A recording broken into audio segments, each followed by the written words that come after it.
Tell me somebody how long he will be on my mind.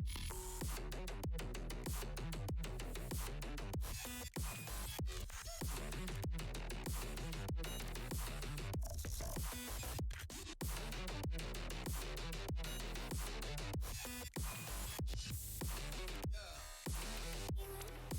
on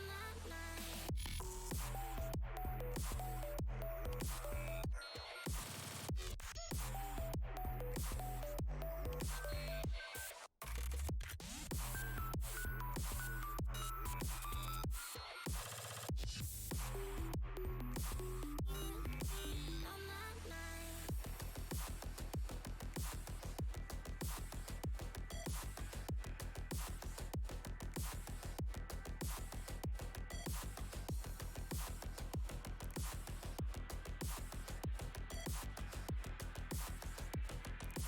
He will be on my mind.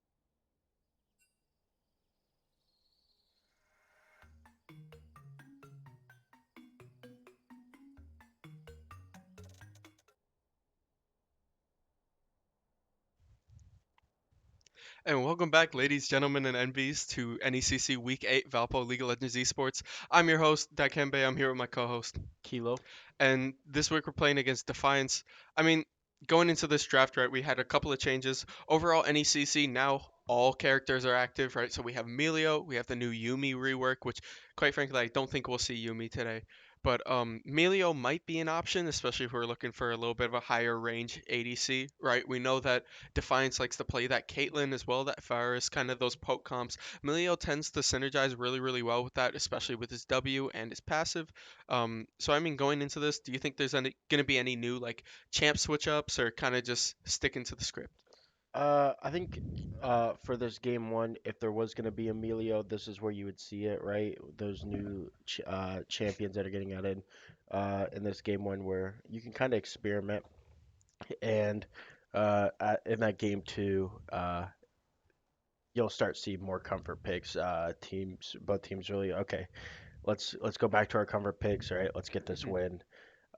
Because the team who wins game one is obviously going to want to close it out, and the team who loses is going to need to take that map back. So yeah, usually if we see anything experimental, it's going to be in this first map. Oh, for sure. I think I agree with you there because just knowing like Melio, dude had to be hot fixed day one. You know Yeah. what I mean? Like super strong pick.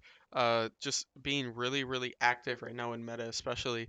Um, Kind of hard to find where to play against him, right? Because he has peel with his Q, he has a lot of damage and range. It's kind of hard to find that sweet spot. You know how like you're playing against support engaged champs, right? And you're like, all right, I want to play around this wave here, or I want to back up. Emilio kind of breaks that chain because Hmm. now you don't have anywhere to hide, right? With the increased range, especially Yeah. combined with like champs like Jinx or Caitlyn, you kind of Yeah. just can't stand anywhere for the duration of his abilities. But we Yeah. are on a little bit of a delay here as Defiance is going to the bathroom. Just hey, Yeah, it is what it is. Sometimes everybody's you, gonna you start. got to. You You don't have always to. start on time. You don't always start on time. No, exactly. I mean, stuff happens.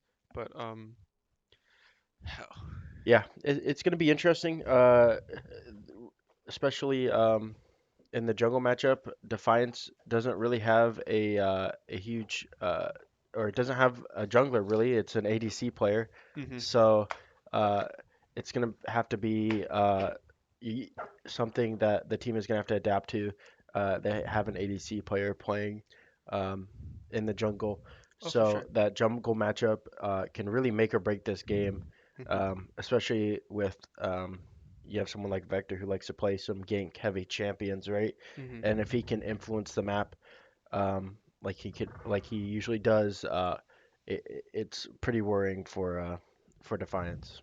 Oh, for sure. I mean, he likes to play very gank heavy champions, right? We talked about how that ADC in the jungle, although not new to jungle, right? Yeah, Having like 40 plus games of Oliver, 30 games on Lee Sin, right? Racking numbers up still in the jungle, but obviously preferring that other role. Putting him in this jungle, you kind of have to see how Baka will play around that team, how he can kind of bring it in, especially knowing Vector, just like you said, has a ton of influence on the map. His best games and Valpo's best games when Vector is very active. So we yeah. might see a Heck Room here. We might see, a Nunu, some kind of very, very strong early champ that you can start running people down with. Yeah, and really looking for that jungle mid and jungle bot synergy, right? Because trying to feed one of those lanes ahead, really to the late game, is really good, especially when you have someone like Anaya in the top lane who plays very, very well weak side. Um, plays really plays really good tanks on the weak side. Okay, listen, Um, listen, Austin. If you're watching this right now, you deserve that timeout. you stay, you stay back there, man. Come on. But no. Sorry about that. We're sorry about the interruption. Just trying to fill this time here, right? yeah, I mean, yeah. taking a little bit. Things happen, right? People run off schedule. It happens. No big deal. But I mean, we talked about support. We talked about ADC kind of jungle. Um, this top lane matchup, I'd Hmm. like to mention a little bit. Knowing that Defiance's top lane likes to play Kled, right? A very bruiser punishing character. Yeah.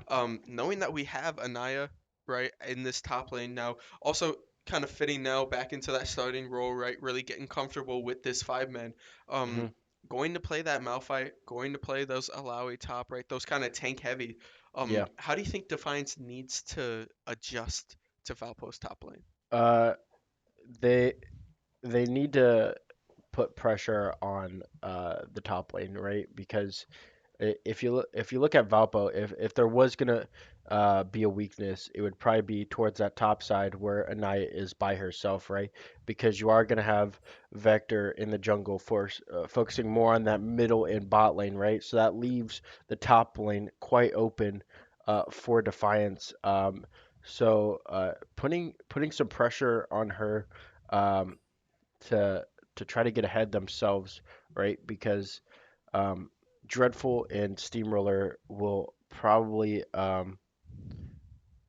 play uh, either like a safer ADC, right?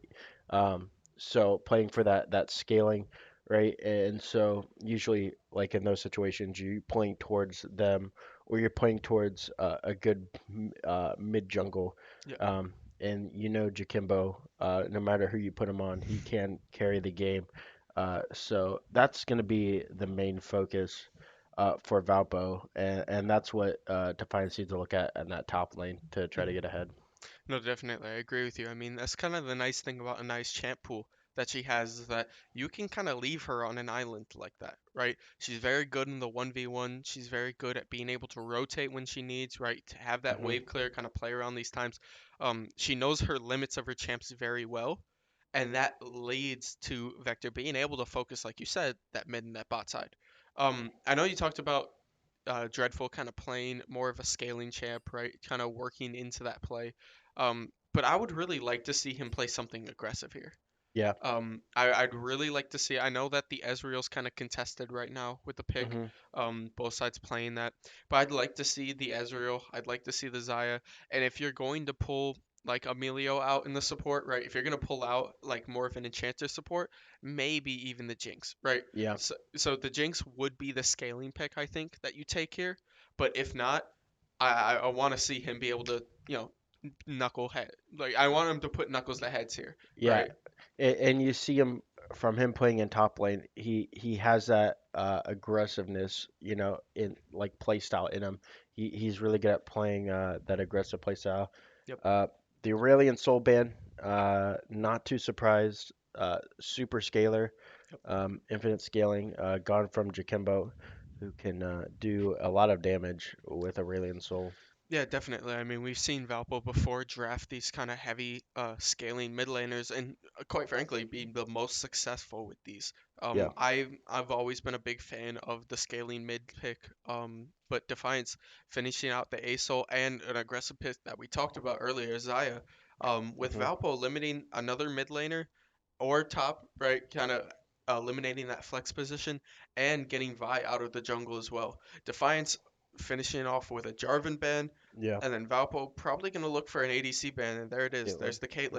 Caitlyn. Making sure, don't really want to play against that range, comfortable with either having the Ezreal up to pick or playing into the Varus, which we've known that Valpo's done before. Yeah, Lilia getting first picked here, which is meaning that Valpo is probably going to pick the Hecarim here. Hmm. Left open. Kind of surprised that it wasn't banned and that Jarvan was picked over it. Yeah, there you go. Yep, There's that there's the Hecarim. Hecarim. Yeah. Not really a surprise there. You heard him talking about playing a Hecarim Vigar mid jungle, a strong lane there. But that Lilia is probably going to go the top lane, and Hmm. so Yep. it's going to give some. Oh, there's the Jinx. So we might actually see the Melio coming out um, from And Steamroller.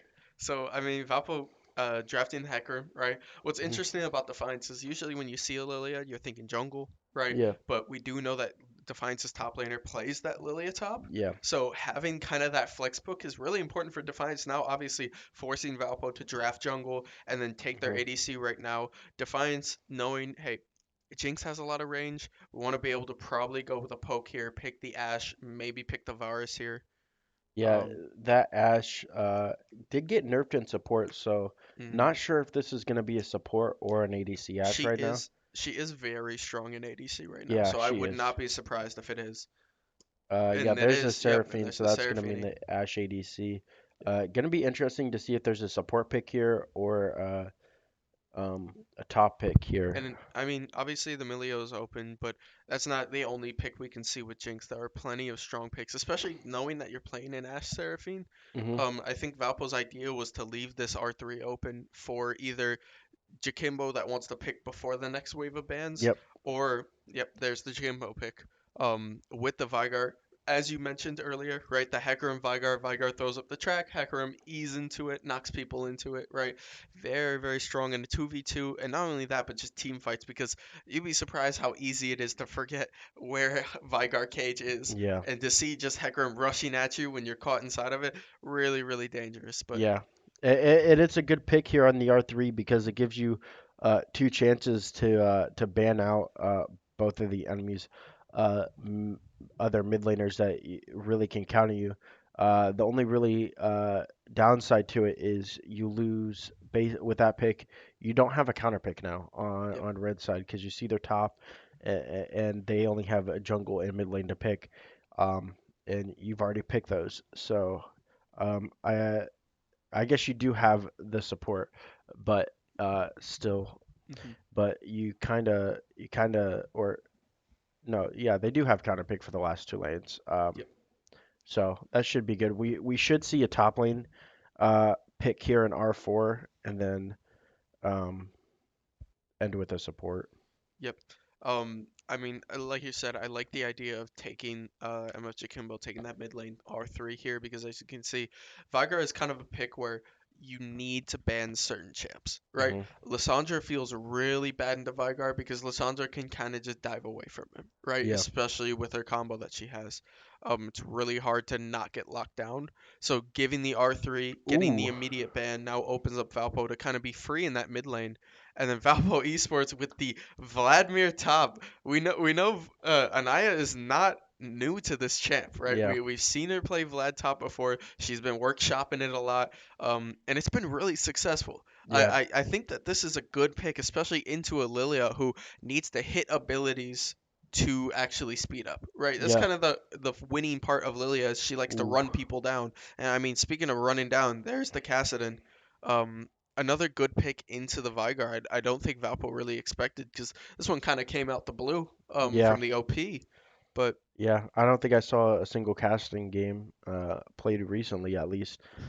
So they definitely were not expecting it. And then you see the Volibear, which is kind of expected from the jungler. mhm, Um, but just if you look at both teams, kind of a lot of AP from both teams. It seems yeah, that usually you don't really see this really heavy AP comp. Well, yeah. you do. We don't see the Milio, but we do see the Tom Gedge. There's the Tomkins support, which we haven't seen in a while. Yeah. I do like this, especially with the slow that Tomkins offers, right? Having a pretty hard engage as well. And some peel for Jinx because we know hardest thing about Jinx is just if you don't have a kill yet, right? If you're initially starting the fight, getting dove by a Kassadin, getting dove by or the Ash R, right? Hmm. Some type of combo, you can almost work with Tahm Kench R like a cleanse. So Yeah. now you open up not only Jinx to maybe run cleanse or run like a site heal, but you have that backup with your support. Um, Thank you, Sean. I, I love you, Sean. Appreciate the support, man. Um, and then obviously Austin got untied. Austin's back from timeout. Austin, Hmm. please, you gotta learn your lesson, man. Come on now. I can't say anything on here. I work for the college now. Come on, man. But no. I mean, going into this match, if we look just the drafts overall, I do like Valpo's synergy that they're running here. I think that you have really strong 2v2 with the Hecarim and the Vygar. I Yep. think you have good engage for the Hecarim in the bot lane. And Vladimir, I mean, if you're talking about self-sustain, Vladimir is practically underneath that definition, right? Yeah. Is just Q, Q, Q, Q, Q. Lilia's going to have a really, really hard top lane time. Yeah. I don't find this being fun for her unless she can get an early start, right? If Hmm. I'm the Lilia, I mean, you need to hit 3 and start pressuring. Yeah. Because if Vlad ever starts to get there's a kind of rhythm that Vlad players get where you Q back off, Q back off, Q back off, and once you get stuck in that rhythm, Vladimir is insanely hard to actually play against. So I think if Lilia wants to try and win this lane, you have to be able to go level 3, immediately pressure, use that speed to just push Vlad off of the actual lane. Yeah. Uh, but both sides really do have pretty good scaling. With the Kassan, obviously, has great scaling, and the Vygar, Jinx, and Vlad have also very good scaling. Lilia also scales pretty well, and the Ashe has been very strong in ADC, like you said. So it's going to be interesting. Um, but like if you're looking at like ease of play comps, right? You probably have to give it to Valpo, right? Because you Yep. have very clear cut how you want to play the game, how you want to go into team fights, right? You have the Vygar cage, you have the Hecarim ult, um, and then you have the Tom Kench peeling for the Jinx. And you really don't have that clear cut engage from Defiance, right? You're really preying on that Ashar Yep. and the Seraphine R to really get like Kassadin and Lilia in, um, to where like Lilia can Yep. hit a big sleep, I something like that. Yeah, no, definitely. I agree with you. I think Valpo's engage is a lot more clear cut, right? You said, Hmm. but I think that Defiance has a better layering of Yeah. CC, right? Because we talk about Lilia being engaged, right? You build Zanya's. Hell, my friend Sean watching this game right now, he could tell you for a fact as a Lilia one trick. If you pick up Zanya's, flash Q R Zanya's, it's Hmm. gone. right? Yeah. That's your engage that you need. Then you can land an Ashar if you want, right? Or you could start with the Ashar, then you can layer the Seraphine on top. You have the Volibear dash in, and Cassidy can kind of just jump to whoever he wants. So I Yeah. think that the layering on Defiance's side is known, but it's Yeah. a lot harder to pull off because you need a very you need a very special circumstance for Lilia to hit those sleeps, right? Yeah. If we're talking about Valpo, you have Hmm. the Vygar cage, you have Tom Kent's jumping in, right? You have airborne knockups, Hecarim being able to dash in very fast. It's a lot easier, but as Valpo, you have to burst a lot harder. Yeah, and I think what I want to see from Jinx here is to take that cleanse because Yep. of how much CC, especially in that bot lane once level 6 hits, it is very scary. Even though you have the Tom Kench R, like you said, it kind of acts like a cleanse, right? Uh, there's still, like you said, so much follow up CC Hmm. uh, Definitely. with the Defiance's team comp. So that cleanse is going to be really helpful to keep Jinx alive. And if Jinx can keep stay alive and just consistently give out damage, that's going to be really good for Valpo. That's what you're Definitely. looking for. Oh, for sure. I mean, that's the nice thing about Jinx, kind of with the team comp that Valpo is drafting here, right? You don't need too much layering CC because Mm, once Jinx gets one kill, right, or at least like one assist or participation, she's dashing, right? yeah. That's really all you need to snowball her with her passive. So as long as you can hit that Vygar cage, get a Tom Kench knockup, right? Hit something simple. Hmm. You don't need much else to get Jinx up and running, right? It's Yeah. like a lawnmower. You kind of just have to rev the lawnmower first a little bit before she actually starts killing people. Yeah. But I'm gonna be excited to see. I mean, we have not seen Dreadful play Jinx in these NECC games. I know he's been playing it a little bit outside, right? Hmm. I know he's been working on it a little bit here, so I'm excited to see how kind of it works with Valpo's team comp in this game. Yeah. And someone that we really haven't been talking about is that mid lane, that Vygar, kind of gone under the ropes a bit. But you do like Vygar is a very scaling champion, Yep. and you hit that certain point with his passive. You have someone like Jakimbo who can scale that passive very well with his Yep. farming. Hmm. He knows how to play him very well. He will have that very dangerous art, especially in team fights where he can cage and potentially just one shot someone, right? Yeah. It's that scary, especially when you have people like Volibear and Lilia and Cassidon, people who have to go in, right? Yep. Because they are melee champions, they have to go in. Uh, when you're walking into a Vygar who has uh, a very strong R, um, it's almost like just signing a death warrant for Oh, yourself. no, definitely. I mean, Vygar is one of those champs that can easily hit 500 AP, right? With Yeah, the passive builds that he has. I mean, you see a lot of pros talking about Vygar, how you have to optimize his yeah, farm, right? Out of all the champions, Vygar is one of those where you really, really need to focus on last hitting because hmm, last hitting with his Q is the key to winning those fights early, right? yeah, Because that's kind of the weird thing with Vygar is you think like this high mage, this high damage champ, right? And you look at his scalings and you're like, well, you know, something's wrong, right? yeah, He's sitting around like 70s to 80s, right? Except, obviously his ult. But you wonder what's going on. Then you realize, right, his passive being able to build that AP, he's so much more of a farming oriented champ now. And yeah, then especially with the buffs to his Q, right, the range that it has, although her W does not hit as hard anymore, I think that's still really interesting to look at, especially if you get to that kind of point where Vygar, yeah, I'm assuming that Jakimbo's going to run first strike here on Vygar, right? Vygar hmm, sits in a bush, Q QWE, and then yeah, R's you, and you're gone. yeah, There's no playing the game. Like you said, yeah, you're signing a death warrant, even stepping up to him. And I yeah. think that's kind of the scaling that we're looking for, and it's what I like seeing Jakimbo play in these games. Yeah, but it will help though when you have the Ash and you have that hawk shot, right? To Yep. be able to check those bushes going into fights to where you're not walking into to to pixel bush and there's a Vygar right there. We do see the cleanse coming from Jinx, which is good. Um, Also, the ghost for the Yep. Vladimir, Hmm. nothing. Everything seems pretty stock though. I mean, yeah, it's very basic, quite Yeah. frankly. I guess the ghost for Ash, Yep. that's a And bit different. I mean, we do see Kastan opting for a little bit more of a sustain lane, taking the fleet footwork Yeah, over the usual electrocute that you run. Even Conk used to be strong for a while, but recently in this patch, I mean, it's kind of been dominated by electrocute.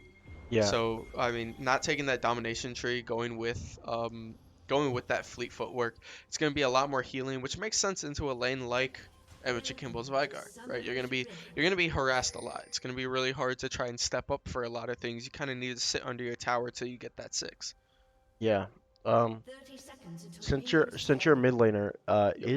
is the first strike pretty normal on the Vygar, or Yeah. is like Comet something that you think he was considering? So I think that first strike right now is the strongest on Vygar. Especially, it really began when his Q change started because that was the Yeah. hardest thing, right? Vygar has to be able to step up with something, right? It's not going to be his W. His W takes too long. You know his Q range. You can kind of play around that. He, Yeah. he has to step up with his E. But now with his Q range being buffed, Yeah. he can hit you from much farther than a majority of champs, right? If we're thinking about this matchup right here, the old Q used to be around the range of Kassadin Q, right? So Hmm. Kassadin would be able to trade pretty effectively. He would throw, right, get the shield for himself, block that Q, take the damage, first strike doesn't proc, right? Yep. Now you have a range where MF Jakimbo always has the upper hand. So you throw it into Kassadin. Kassadin's going to get his first. You're proccing first strike over and over and over again, especially with just playing, outside of this lane as well. Like we talked about, kind of Vygar becoming almost an assassin at some point, just being able to quickly burst someone and leave. And we Yeah. see here level 2 trying to walk up here, level 1, excuse me, just getting the shots, trying to proc that passive there. Um, just get maybe a buffed Q, just missing it. But a lot of chip damage come from Dreadful. You can see just being really aggressive, knowing that you have that Tom Kench tank, being able to step up. Gonna get this level 2 here, and you have to be careful. If they hit this level 2 and Tom Kench gets the opportunity, you're gonna see him W in.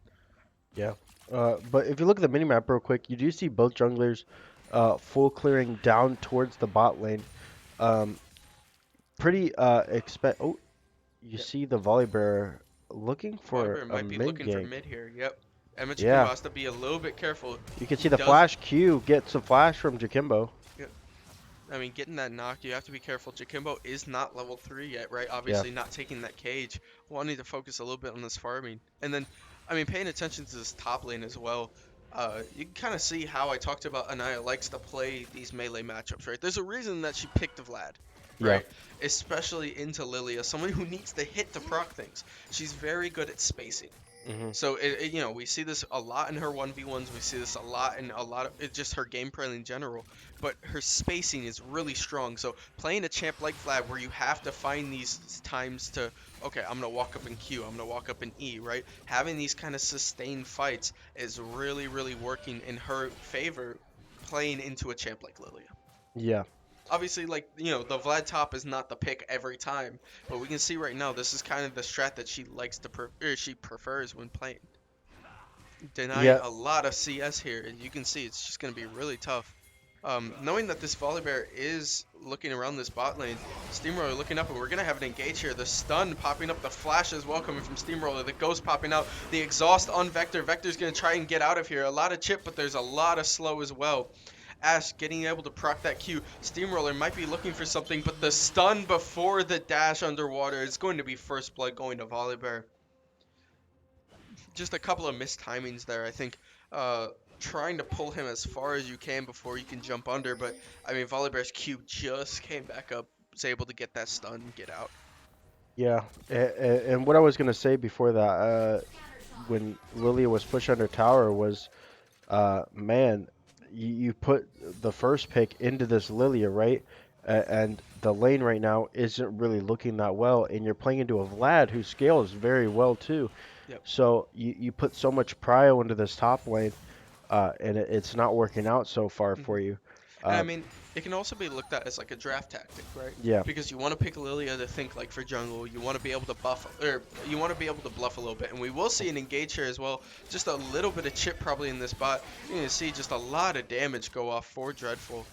just hitting those W's. That's one thing that people kind of overlook is Jinx, right? You think of Jinx as the rocket, the range, but her W hits hard early game. It's Yeah, really, really tough to not get something there. And I mean, you do see the assist in the bot lane, which is a little bit tough, but the CS is more than enough to make up for that.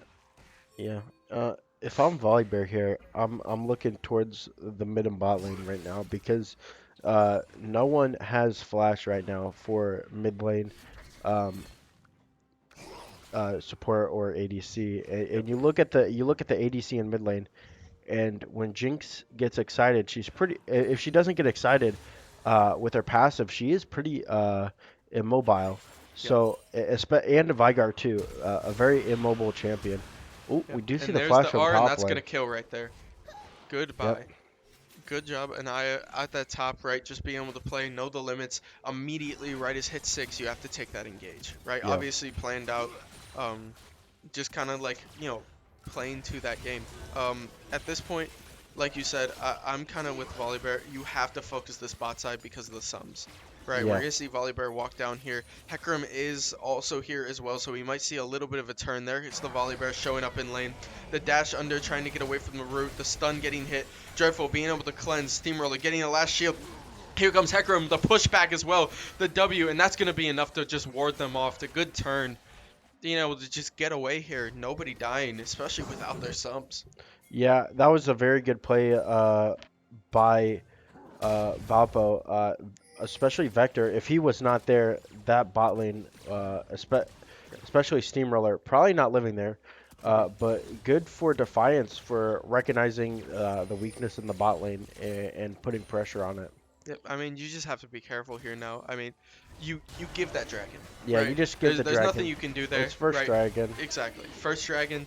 The Volibear had a good engage. Volibear obviously does have a little bit up right now on Hecarim, Hmm. but you just give that, right? Nobody died for it. You don't have to worry too much about that. Emma Chikimbo just kind of sitting over here, maybe looking for a Q stack.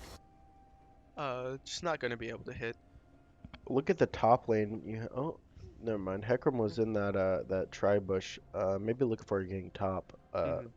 But Lily is super fast and Yep. has ours, so And you can see, it's hard to get a gank off.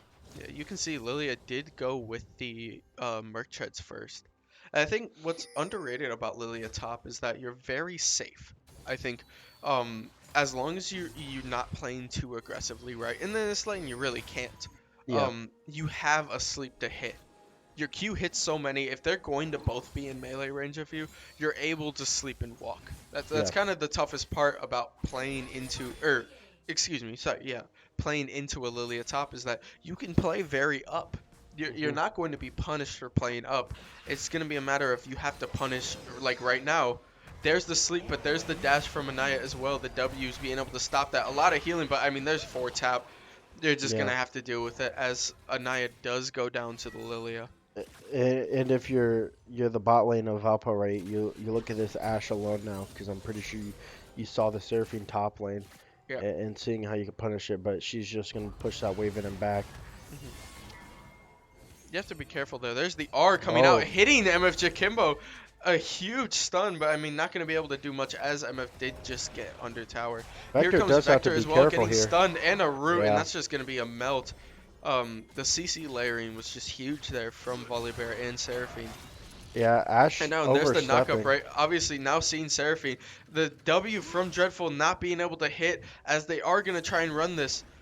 Hess trying to run around, but probably just going to go down to Dreadful here. As Dreadful gets that kill, going to use the passive. Just kind of run around now. Yeah, I don't know what Vector was doing there in the Herald. It's first Herald, and yeah, it gets you tower plates, but I don't think that it was important enough for Valpo to get that it was like you should have died for it. Yep. I totally understand being able to go for that, especially after the fight with Anaya, right? You know, not Yeah. exactly being the most health. Seraphine doesn't pose much of a threat outside of her CC. Hmm. So, especially as Hecarim, you are able to run and start fighting. You're going to see him building the Mana Moon as well, which I think is good into this comp. But again, I think just a little bit miscalculated there. Just understanding, Volibear Q being able to turn really quick, as Yeah. as quick as Defiance did. Yeah, it just um yeah, Emma, I think it would have been a little bit different if Vector did have a little bit of follow up. yeah. Just unfortunate there. Emma Chikimbo has to be really careful here. He does have Yeah. three sitting in bush. He might get dove here. Just waiting for Emma Chikimbo to step up. Maybe use his E first Yeah, and he then does. walk out. He does have flash, but he doesn't have mana. If I'm him, I'm just backing and TPing, because there's not really much Yep. you can do. And there's the Rift Herald going down Yeah, mid. Hecarim's going to try and walk up and just get a little bit, trying to give as much gold as they can to Cass here. yeah, There's going to be that mid, especially opening up that mid lane. There's the R coming from Volibear, disabling that turret. There's the R as well from Vector, being stuck around, getting exhausted, and going down to the Kassadin, as Kassadin did get that tower dive. Steamroller having to walk around here, just maybe looking for something, having Jakimbo behind him, but not going to really be able to get much here. yeah. And that was really big for Defiance that the Cassian was the one who picked up the uh, the kill. Yep. Um, Really looks like he's going for Rod of Ages too, which helps him get to that level 16 faster, which is Yep. what he's ultimately looking for. No, I mean, a Route of Ages, we're seeing it on Vigar as well, right? Yeah, It's just too strong of an item right now not to build. We did yeah, see Vigar build it a little bit earlier, right? Which does give Jakimbo a little bit of the advantage, but we might see a bigger buy coming back here from the Kassadin. yeah. Especially since he hasn't backed after that kill. Yep. I mean, we have to be careful. There's the W, Stops the there's the back. knockup as well, but here comes Vector coming down the lane, hitting the E, and the dash away is going to move Baka to safety. We are seeing here the Lilia is going to be building that Jack Show first. Yeah. Lilia Jack Show just being a really, really tanky top lane, which makes sense. I mean, the comp that they're running right now, they need a lot of peel. They need Hmm. a lot of people for that Ash Seraphine, especially if they're going to be diving that back lane with that Kassadin. Yeah.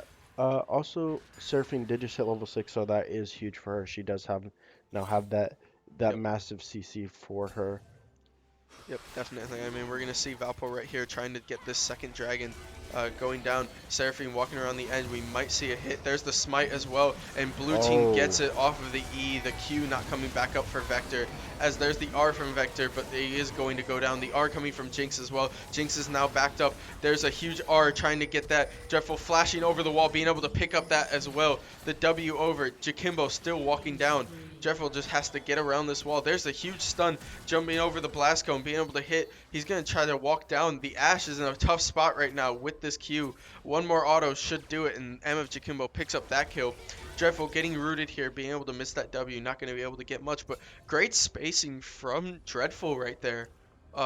Just working with that Jinx kind of flashing. We're seeing, that work in the lab might have paid off here because yeah. being able to just play around that Q, play around that auto attack, jump over walls, come back to walls. It's a good look, right? Especially with how strong Jinx is now. Layering her R on top of a lot of fights is a huge part of her combo. Yeah, and I think that was a very, very good fight for Valpo because you get kills on your Vigar and you get kills on your Jinx. The two Hmm. people that you really want kills on this game, Yep. your two feet, your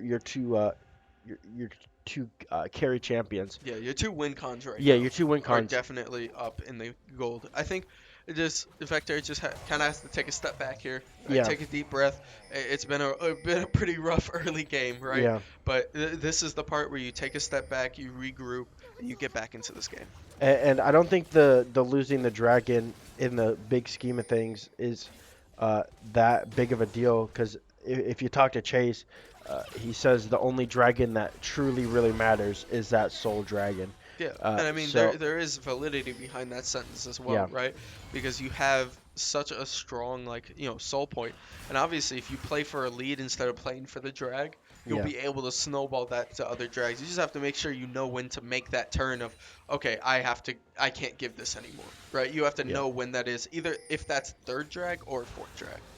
yeah. And I think the gold lead right now, even though it's 1,000 in the favor of Defiance, I think it is a little bit deceiving because you do have most of that gold on the Volley Bear, Yep. and that's not who you want your gold on Defiance really. You either want it on that Lilia or the Kassadin mainly. That's who you want it on. Oh, and we do see the Ooh, Volibear here. Steamroller walking in and getting shot and might just go down here. Yep, just going to go ahead and take it. yeah. Just a miscalculation there. But knowing that Volibear is bot, you are going to see Hecarim on this Rift Herald here. A couple of pings going down from Defiance. Seems like they know about it, but not really much they can do now. Yeah, and I think that hawk shot is, yep, it is going to see the Hecarim on the Rift Herald, but from where Volibear is now, there's not really much that they can do. So, um, Yep. I oh, mean, Volibear has been really strong in this game. You're going to see a couple of shots there, right? The first strike proccing. It's kind of yeah, really, really strong. A couple of roots. But I think that I think Vector's just a little bit out of rhythm right now, yeah, right? That's really all it is. Jungling a lot of jungle is just rhythm, right? Not only just Vector, but a lot of rotations as well from the rest of his team trying to come help for objectives. It's a little bit out of whack, right? So I think after a little bit, give some time, give a couple of minutes, Valpo will start to really turn this game around. But yeah. I until think then, they just have to accept that, hey, we lost a couple of first objectives, right? We got this Rift Herald now. We can get back with some towers. Volibear might be looking for this tower dive. He does have his R up, hmm so that will disable the turret. And they have to Oh, be careful. There's the Q as well, the dash in. But like we talked about, it's almost like it's almost like a cleanse. But that's gonna be so much CC that does not matter. Shutdown will go to Jinx, and then another kill going to Ashe as well. it, Just the combos that they're laying down right now are insane. As Volibear is not really playing around his farm anymore, but although still up on farm right now, but he's really just playing for these lanes. He's being so active right now, and Vector's just kind of being put in a bad spot where he doesn't really have the strength to get these lanes yet. yeah. If you looked at what happened in that team fight, a little bit of miscommunication with the bot lane because Dreadful did cleanse immediately to the first CC, Yeah. but Steamroller also used Tom Kenjar on him. Mhm. So they used both of their get out of free like cleanse type things Yeah.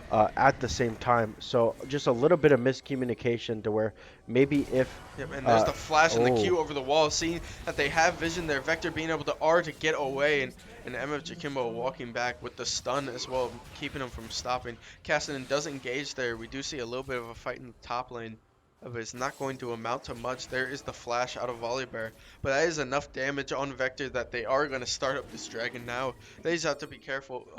If they don't make a commitment here, they did take that mid tower, right?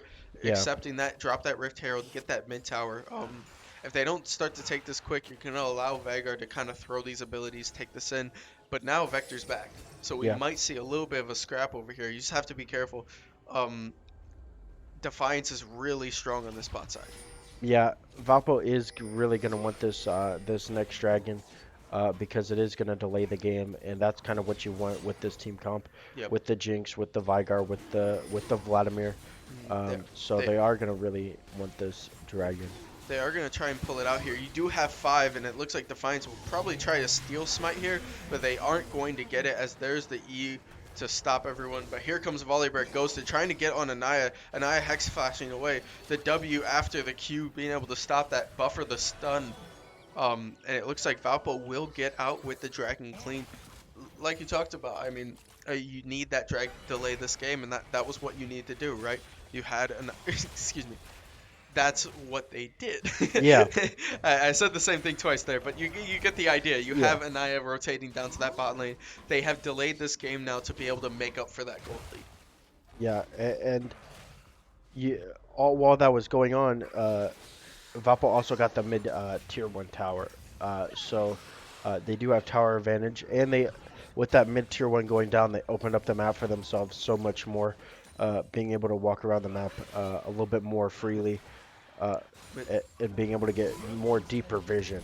yep, I mean, it looks like Defiance will do the same thing right back, right? Open up that mid, take Yeah, that turret, and kind of walk down, and now we can see a lane swap coming down from Caston, and Caston has to be very careful here, just kind of doing vision duties, right?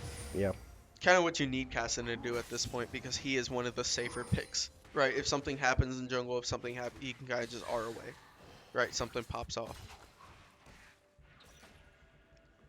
yep. We are gonna see the Rod of Ages proc or level up coming for Jakimbo here pretty soon. I mean, he got that Rod of Ages super fast. Hmm. He did rush it, and he is gonna get the benefits of doing so. Yep. I Um, mean, we are talking around like an 11-minute rod, yeah. right? So that is really strong for Jakimbo, just like itemization wise, because now he has that level up, he has that advantage on that Cassin, who's still going to be a little bit under him. Obviously, until Cassin is Rod of Ages procs. Hmm. Just see a couple of vision clears, right? Obviously, trying to plan out, keep control of this Baron, because I quite frankly, I think at this point in the game, if Valpo were to try and rush Baron, right, if Hmm. they weren't on vision, they'd have a chance at it, right? Yeah. But that's really their only shot. So Defiance, both Valpo and Defiance, putting a very heavy caution over the vision on Baron, making sure that if they're going to make a play, that the play is clean. Something kind of scary to look at is that Jakimbo and um, Tsunami are the same level, and Tsunami's Rod of Ages hasn't procced yet, so he is Yeah, going to have that level advantage when that procs in about like probably a minute and a half. yeah, most So likely. uh, just something to look out for. I mean, Jakimbo did just go up on level as well, so Yeah, we're gonna see it even out a little bit, especially with just like the items that they both have. yeah. But And this blue buff, Jakimbo is going to get the blue buff, which is going to allow him to stay in lane and spam more abilities much longer yeah, than Kassadin. you do just kind of have to give this here to Jakimbo. When we're talking about mana outside of Jinx, he is the win con at least to make sure that Kassadin just doesn't run free on your team. Yeah. A couple of shots. I mean, you did see they did rotate lane to top. I think they're just trying to give Jinx at least enough buff to be able to take some type of tower, right? I mean, Yeah. it's the reason why you don't send them mid lane at this moment. Although mid lane wave is faster, you send them top because they have that tower taking advantage. Yeah. And And there is Jinx hitting down, trying to just take this off. You see Vector walk up a little bit as well. And your Defiance is going to rotate, but they are going to take this tower. yeah, and that opens up the map even more for them. Yep. We do have Dragon up in 45 seconds, so you are going to want to start people backing like right now, Yep. uh, rushing straight to the Dragon to set up a vision. Um, Backed a little later than usual, um, but Hmm. uh, it was for the tower. You are probably going to see Lilia either back in TP in or Hmm. just start heading over now. I mean, So we should see a 5v5 fight here.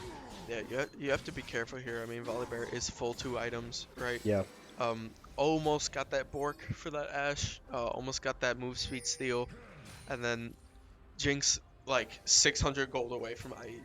Yeah. So is honestly both teams are very strong right now in level. The only difference we do have that you do have Archangel staff, not Hmm. the upgraded Seraphs yet, but still very strong on that Kassadin. So I think skim rushing wise, Defiance might have a little bit stronger of a skim rush here, but they have to be careful because if you don't have Lilia with you in this fight, they might just have to give it. But it doesn't matter. I think Valpo's just going to take it before they can even fight. Now evening out that dragon trade, kind of finishing that off. There goes a Dreadful R, just trying to see if they're on Barret or not. Yeah, and it looks like they just gave it up. You could kind of tell when Lilia backed and she just started running top, and Mhm. I don't think they really had much intention of going for that dragon. Yep. I Uh, mean, even though you do have the lead, right, and even though I think they mm, still have a strong option, it is only second drag for yeah, Valpo, right? I think if there's any drag to give, this would be the one right here. If they don't want to take the chance, if they're not comfortable with it, because it definitely can flip in Valpo's side. yeah, So if they're not comfortable for it, completely get the call, just back off, get your farm, kind of clear these waves, right, and just set up for the next fight, which most likely will be Baron.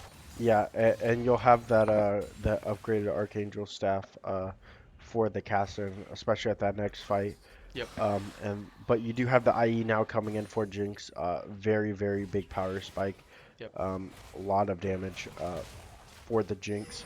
I'm expecting Ash as well to be able to back and buy this Bork here. There it Yeah, is. Um, Ash just now being able to run people down, right? yeah, This is the reason why people take Ash into Jinx, is that Jinx is very hard, especially without, her passive of getting excited. Without that, she gets walked down really quickly. yeah. And then you have Ash passive. There goes the Ashar not being able to hit Jakimbo there. But you have the Ash passive combined with the move steal of Bork, right? Hmm. Combined with Kraken Slayer's 3-hit, it becomes really, really strong and really, really hard to run against. It's why Ash is so strong right now in meta. And Yeah, when Jinx resurfaced, Ash came back with almost the same power. yeah. Uh, just looking like teams are gonna farm until they feel they're strong enough to start the Baron, Yep. or to whether willing to fight for it. Um, so Mhm. just mid laners farming. You finally got the upgraded staff for the Cassidon. Yep. Um, I mean, quite frankly, watching those little chips from Jakimbo and Kasten, um, they're just tickling each other. Rod of yeah, Ages is crazy. I mean, yeah. these are very like obviously Kasten used to build health already, Hmm. but you just with Rod of Ages, just nobody is doing damage to each other. I think Jakimbo does win those trades though because his passive procs, right? Yeah. All the Qs that he hits, he's gaining AP for that. So you will see just vision clear, right? Obviously 3 walk it in jungle. Make sure they're all safe. You do have Valpo's 4 returning. Lilia kind of walking up, but not going to do much here as they are walking into this Do river. you have Cassidon who just back now walking towards the Baron? Yep. Um, We do see Jakimbo trying to back as well, but looks like he won't. He will walk up. Probably going to save to make sure that he has TP ready. As it looks that Defiance will try and posture for this Baron here, bringing 5. Just trying to control this vision because, I mean, Valpo cannot walk up against this team.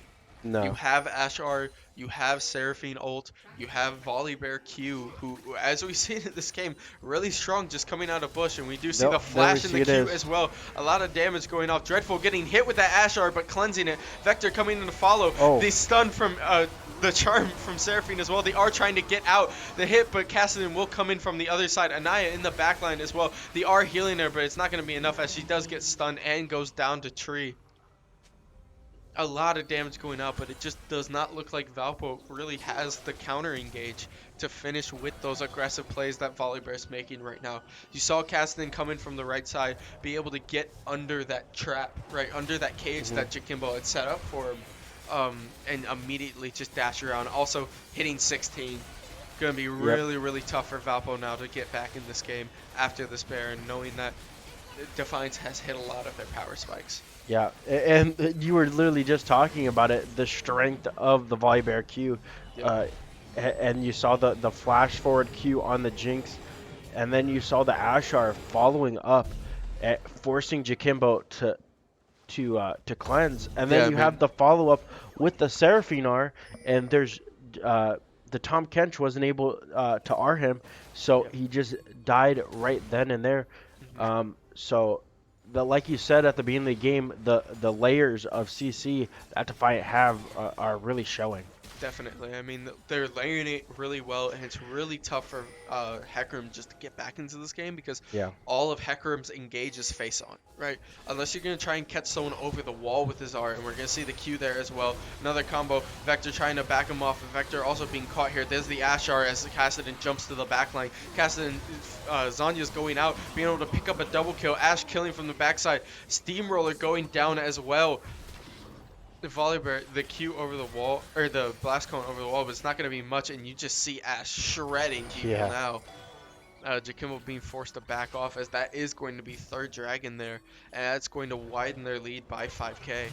Yeah, and I think the main thing there is that it shows us Valpo have no real counter to this Cassidon. He Yeah. just was able to walk up R Q, do a lot of damage, and then just Zanya's and stay there. Yep. I Um, mean, not only just the Kassadin, but like Yeah. Kassadin has a good setup around his team, Yeah, right? he does. There's really no answer to this Volibear right now being able to Mhm. run in, because there's no right unless you have the Vigor cage there. Yeah. There's nobody to stop Volibear from just running at you, Yeah. right? There's no CC that we have, so they are Looks gonna like take this bot tower as well. Valpo Yep, is just doing that while Caston is just getting a free top lane. yep. So looks like the Vigard is starting to walk up, but yeah, very scary stuff for Valpo. Kind of just have to sit back and scale and try to farm with these minions and just you can't just straight up walk into Yep. uh, And there's the R as well, hitting the ooh, backline Jinx. Jinx being able to get eaten up and spit back out immediately. Anaya running back in. The Ashar hitting, but not going to stun for much. yeah, and all this time the Kassadin just pushing that top lane and with no answer. And when they do have people to answer, there's these 4 people bot lane that just that have no answer to that. A very I good mean, 4-1 split push by Defiant. yep. I mean, when you have such a split pusher like Kassadin, who's very strong running in, there's not much you can do other than, split that 4-1 and you push your lead, right? Yeah, Defiance, we can see right now, is pushing their lead really strong here. As Valpo really has like a last shot opportunity here to try and get back in this.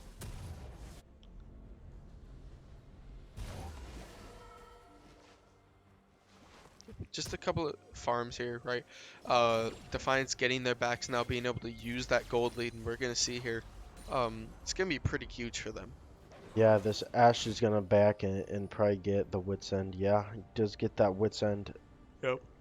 So now about half an or the Jinx and the Ash are pretty close on items, but uh, the Ash does have almost a full level lead over this Jinx, which is big. This Casson did hit level 18, does have the Zanya's up and is close to that death cap, and once he gets that death cap, that's gonna be real scary, even more than he already is. Yeah. It's gonna be really tough. I mean, he's already max level, right? Yeah. And then we start building these items now. It's gonna be really hard to answer him. Yeah, just Defiant, just sieging this this mid lane while uh, Valpo has to respond to the super minions on the top and bot wave. But nothing really gonna happen for about another minute 30, where the Baron will spawn up, and then about 20 seconds later, uh, the Dragon is gonna spawn up. So it's gonna be interesting to see what Defiant do, uh, Yep. whether they're gonna focus on the Soul or go for the Baron to try to end the game. But Yep. I mean, quite frankly, I think they go Baron and end yeah, here. You can give this drag. yeah. You really aren't scared of a coin flip here, Hmm. right? I think you walk to that Baron, you set up around it, right? Clear that vision. You can kind of take all those fights.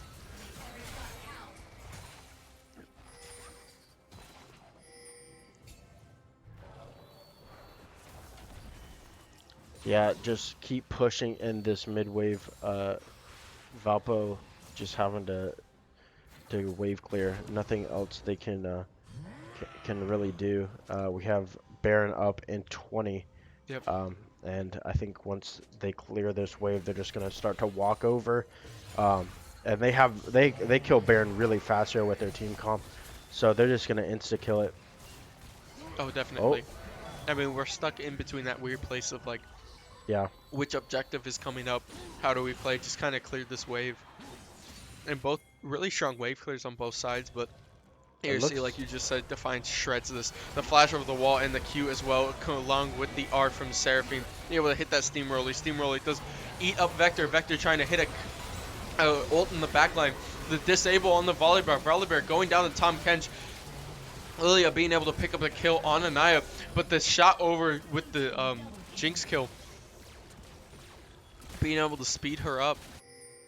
and that will be a 3-2 trade in Defiance's favor. As Defiance now still has the ADC up, still has Cassidy up. Right, might as well just take this dragon, try to get this soul. You Yeah, do have Jinx, but Jinx R is not up, so might have to try and walk this. yeah. If you look at that wave right now, um, just pushing into that tower, uh, that huge wave, and there is so.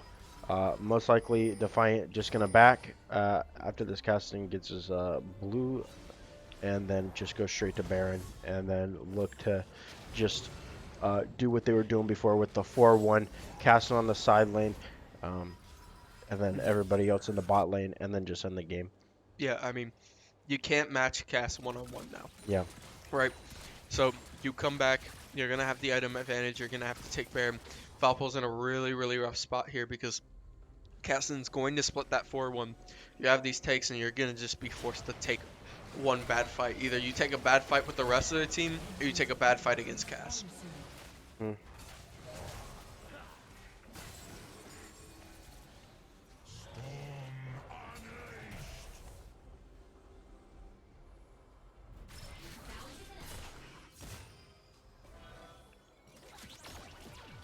You have to be careful here as well. Walking into a choke point like this might be a little bit of a sleeper, but you might see a flash from Lilia into the ult. Or not a flash from Lilia, sorry. A flash from Volibear to Q into a Lilia ult. Yeah. Right, being able to walk up. You have to be really, really careful about this here. And you also have to be careful because this Caston does have TP, so does this Lilia, and they do have a pushing bot and top wave. So if they do pressure this Baron, force everybody to the Baron, they could just send Caston to the bot lane Yep. and have him end the game himself. And But they are just going to try and clear off a little bit here as Volibear was in that bush waiting. And honestly, I'm Defiance. I just start sparing yeah, now. you start it and then you turn because Yeah, you have such a big gold lead right now you really, that yeah. you know you can turn, especially when you have someone strong like Casa in there. Um, Valpo really doesn't have that big of a threat to you right now, so I don't know what's Yep. stopping them from And starting it, but I they are think, going to start now. yeah, I think they were just waiting on someone to go back and catch wave, right? They were just waiting for someone to push that wave, and as their waves are pushed, they saw that Vigar's not there. They're going to be able to fight a 4v5 before this Baron's down. Vector's going to have to try and fight for this. There's the Orb of the Wall, and Oh, the he steal steals it. coming from Vector as well. Going to take that Baron, although he does die for that. That does delay a little bit of Defiance's plans, as it's going to be a lot harder to push into that wave now. Yeah, it's going to be a lot harder to siege now. That was a huge steal. Um, I don't know how Ha- how yeah. long it's going to delay the game for, but hopefully long enough to where um, Yep, and you, there's the R coming uh, over as well. Steamroller getting hit under the tower. Tower being disabled. Steamroller using the shield as well, getting hit, but Caston is going to take him down. It is now 3v5 in this mid lane. And Io walking up really far here. Jakimbo being shot, but just, I mean, tickling the shield that is Volibear. There's just so much, with the force of nature, right? There's just so much magic resist on that team. It's really hard for Jakimbo to do anything here. yeah, I forgot you really don't have to worry about a tower when you can just disable it. Yeah. So you have such a rundown comp right now on the side of Defiant with the Volibear, with the Casson. You see Casson going up top lane, just pushing in that wave, just slowly suffocating Valpo in their base. Yep. And there's a couple of shots there as well. I went to Kimbo farming, farming those first strike procs, right?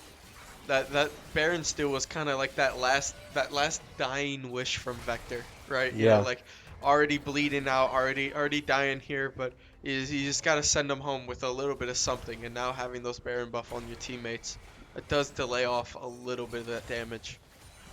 You have to be careful here, though. The timers now on everybody's is that if Valpo does get anything resembling some type of team kill with at least 2 people alive, right? Yeah. The game can turn really, really quick. But, Yeah. I mean, just as dangerous as that, I think if Valpo even loses one person to a pick here, Mhm. it's going to be really, really tough to get back in this game. Yeah, and I think Defiant are just playing it safe. Um, Elder up in a minute 20. They're probably just backing, getting their last items, the pots, um, just right before the Elder, and then I think that's where this game is uh, really gonna be decided, Yep. because we're so late into the game that if either team um, can come out of a team fight with a majority of their team, they can just end the game right away. Yep. Um, Especially because Valpo won't really have to worry about waves pushing with having all three inhibitors still up. So um, Yeah. yeah, the team fight. Ooh, this is really This is scary if really you're tough. Valpo. Yeah, they are hiding in this bush here. Valpo has to be careful. You do see them walking up a little bit, and there they are. Valpo does spot them. I mean, it's 5 there with Caston still there. Hey, Caston's This is, still in that bot lane. There's the Q. There's the reveal as well. They do know where they are, but they have to be careful. Volibear's kind of sitting to the back of that wave. Still but they going to be have able to to worry Q. about Cassidon. Look at him ending Caston's in the gonna run bot that. lane right You now. either you either Someone has fight to you bat. either fight now or you have to go back for Caston, and you can't play this waiting game anymore because you see Defiance is kind of playing around. There's the R coming out from Vector as well. R coming from Seraphine. A lot of hits in the backline. The Seraphine does take out Vector. Lilia getting that sleep and that kill going down. Jakimbo being stuck in this corner here, a lot of damage, and that is going to be game for Valpo Yeah, as Defiance picks up the ace. you did see the TP in there, like Yep. uh from the Cassidon. Surprised Lilia did not TP into the base to potentially end the game, but Yeah. they don't even need a wave. Yeah. So late in the game, they're so tanky. They're just They're gonna. just gonna shred it. Yep. So yeah, I mean, overall, talking about that game, right? It was just decided kind of from that early, right? yeah, From that early game, you had a lot of presence from that Volibear. Volibear was really, really influential when it came to fighting, hmm especially in those early skirmishes, right? He played a lot around his flash. He played super aggressive, hmm and kind of just took Vector's timing off. And yeah, then along with that, right, you have to give credit as well to the Seraphine on their team. yeah, Seraphine's roams were huge. yeah. Right, especially we saw in that early fight with the Rift Herald in top, and then Seraphine being able to kind of just be all around the map. It was really hard to match her. hmm So once that timing got thrown off, I think it was really hard for Valpo to get back in. Yeah. Uh, just I think uh, Defiance as a team played it very well. Yep, Especially mid late game. And the jungler playing very very well early game. Getting flashes out, getting sums out from everybody. Just really made it a lot easier on his team. definitely. But we will catch you guys back at the start of game 2 of the series.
And we are back, ladies and gentlemen, to game two of Valpo Esports' NECC Week 8.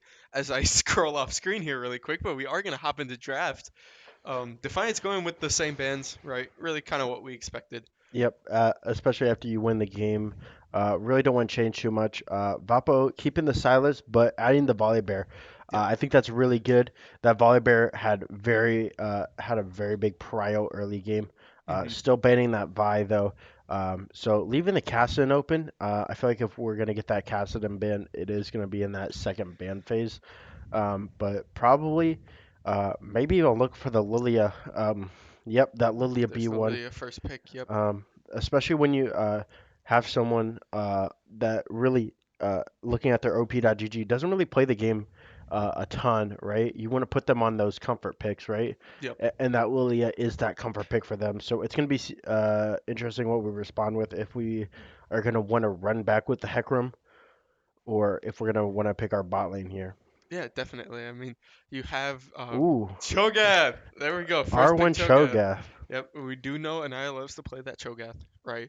Yeah, Really strong on that champ as well. One of her better champs, I feel. So I like this kind of pick into Lilia, right? Because you really don't want to run anybody squishy or yeah. anybody without that sustain. Ooh, So and the Kaisa. and the Kaisa pick as well. I like the Kaisa here, Yeah, especially because we had the Jinx was strong last game, right? yeah. But the hardest part we had was getting that pick to get Jinx rolling. Hmm. So now Kaisa, you have repositioning, but because you changed up the ban on the volley bear, you do give that Caitlyn, and we might see a Caitlyn Lux pick here. Caitlyn Amelia? That'd be crazy. Caitlyn Milio. Oh no, Caitlyn Oh, Nautilus. Nautilus. Okay. Yep. That's not Still bad. still really strong. Yeah. And I think it's very good because it not only the Nautilus is pretty good with locking down with the Caitlyn, but also takes it away from Steamroller, who is pretty strong on the Nautilus with Kaisa. Yeah. I have one thing for Caitlyn Lux players, quite Yeah. frankly. Wake up, wake up, wake up, wake up, wake up. That's really it. I can't stand Caitlyn Lux players. I really can't stand it. Yeah. Um, but we do pick up the Braum there as well. Yep. Really good counter engage, especially into Nautilus who likes to go face first. Mm. You just W right onto your whoever gets pulled, right? You have that E up to stop that follow up damage coming from Caitlyn, especially from all her traps, right? Yeah. That's one of the hardest part about facing Caitlyn is it's so much combo CC with Hmm. her trap and her E that Braum kind of negates a lot of that, right? Yeah. Because it's almost up to like 5 hits you get reduced damage. So Yeah. We do see the Trundle ban. We're probably going to see another mid lane ban here, but most likely for the side of Valpo, we are just going to see a blind pick in the jungle and then see that counter pick for Jakimbo in the mid lane on that R5. Ooh, Annie ban, another very strong ban. yep. Um, and then the Galio ban for that mid laner. So leaving the Cassin open, but I think that's only because Jakimbo does have something cooking. Oh, for sure. Um, He if might it takes have it, just a counter pick, like you yeah, said. I think Jakimbo is very very good on counter picks, and so when you give him that counter pick, he's crazy strong. We are gonna see the Sejuani in the jungle. The Swain Swain. pickup. Really? Okay. They are That's going to change it up. I mean, I guess what they're looking for is they're probably not going to pick another tank jungle here. They might pick a Lee Sin. They're probably not going to have something that uh can frontline as well as mhm, Volibear did, or initiate as well as Volibear did. So having Swain, who picks up a little bit of a tankier mage, right, another Rod of Ages builder, um, good overall for the team. There's the and the Wukong. Wukong. Okay, Wukong does build a little bit tanky, Yeah, but more so in the armor category, right, just yeah. for his scalings and such. Um, but the Swain still does fill that role that you need him to in that mid. Yeah, and him and the Nautilus have pretty good engage in team fights, you know. Hmm. Nautilus with the hook and the R and the passive with his auto, and then Wukong being able to flash Yep. Q, E in, and then R, knocking people up. Very strong, especially on the ADC. But we are going to see the Syndra. Hmm. And Jakimbo on Syndra gets me excited. Yep. He's very good All on right.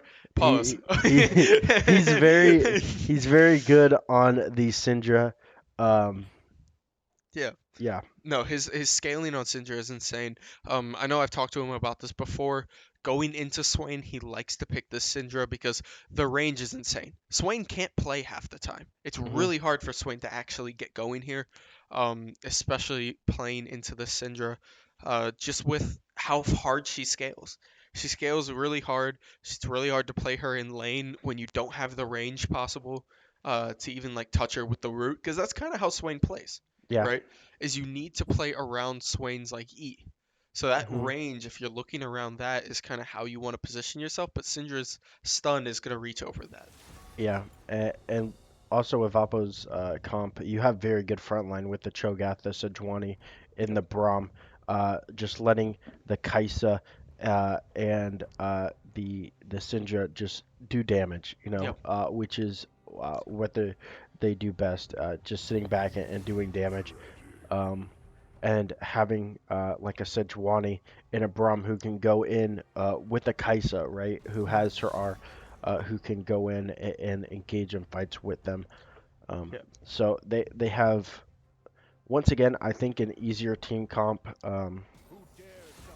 like front to back, to execute in team fights. Um, but from last game, it was really in the early game where things really start to get rolling early mid game, Yep. and I think that's how it's going to be in this game too. Yeah. How each jungler gets rolling and enables their lanes in the early and mid game. Yep. No, I mean, while I love the synergy that Valpo has with a lot of the champs, right? If we're Hmm. talking just pure block lane here, you have the Kai'Sa Braum synergy with their passives, Yep. right? And that's always been strong. It's practically built into the game. Yeah. But I mean, engage wise, I like Defiance's comp. Yeah. Because I feel like Valpo is kind of playing into, okay, we got engaged a lot last game. Let's take a little bit safer of champs, right? I Hmm. mean, the Hecarim was, kind of the like toss-up pick, right? The new pick of that game. Let's play it really safe with Sejuani. Sejuani won't die, right? Yeah. We know this. Like level 4, she just won't die. So let's play it safe with the Sejuani. We're playing safe with the Syndra. We're playing safe in the bot lane as well. And Yeah. Cho'Gath's another scaler. I think the only way that Valpo doesn't scale in this game is if they try to force too many fights early. Yeah. Because quite frankly, they turn fights really well, but starting fights outside of, playing, their cooldowns and whatever, it's going to be a little bit hard. What I'm thinking is this bot lane, their best chance they have is that you have to wait for Nautilus Q, Yeah. right? You wait for Nautilus Q. Once Nautilus Q goes down, Braum is able to W in maybe on a minion, right? Get that passive going, get Kai'Sa's passive going. Um, and then mid lane, Syndra just needs to scale. You really don't want to fight Swain early, especially because Syndra doesn't have damage early until she gets her scalings, right? Hmm. And then Sejuani, really good 2v2, but Wukong is really strong in the jungle, so you have to be careful. But you can kind of play a little bit stronger there because you are very safe.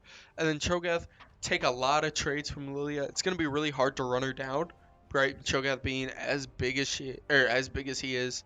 Um, but Lilia kind of just has to dance around until eventually she can find a sweet spot to sleep. Yeah. Um, but Lilia last game was kind of invisible, you know. Yeah. So hopefully this game, they kind of show, Hmm. besides like the comfort pick, why they're picking this Lilia.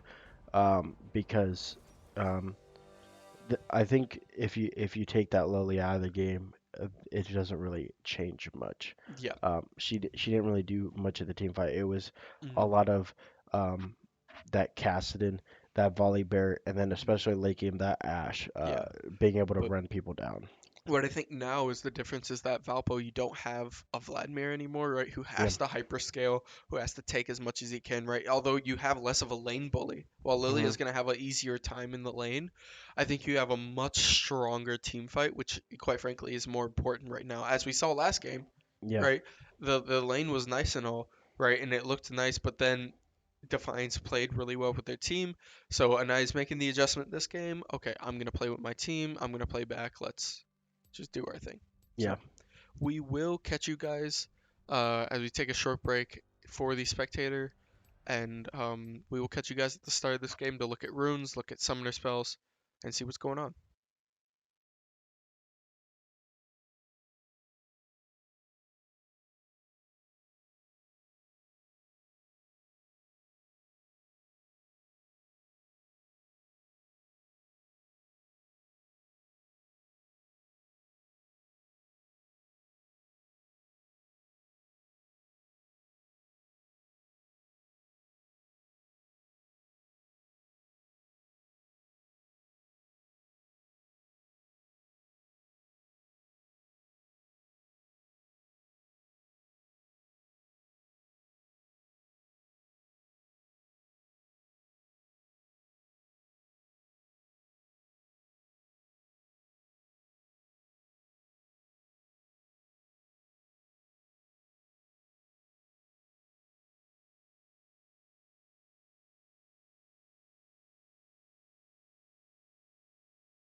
And we are back, ladies and gentlemen, as spectator delay ends here.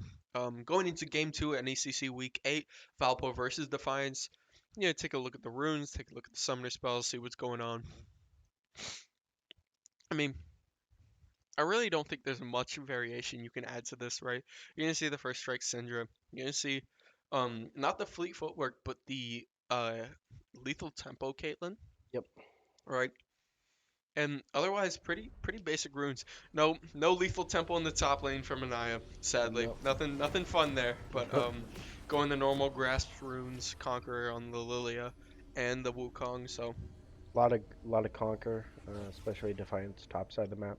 hmm Um, but yeah, just pretty normal summoner spells too.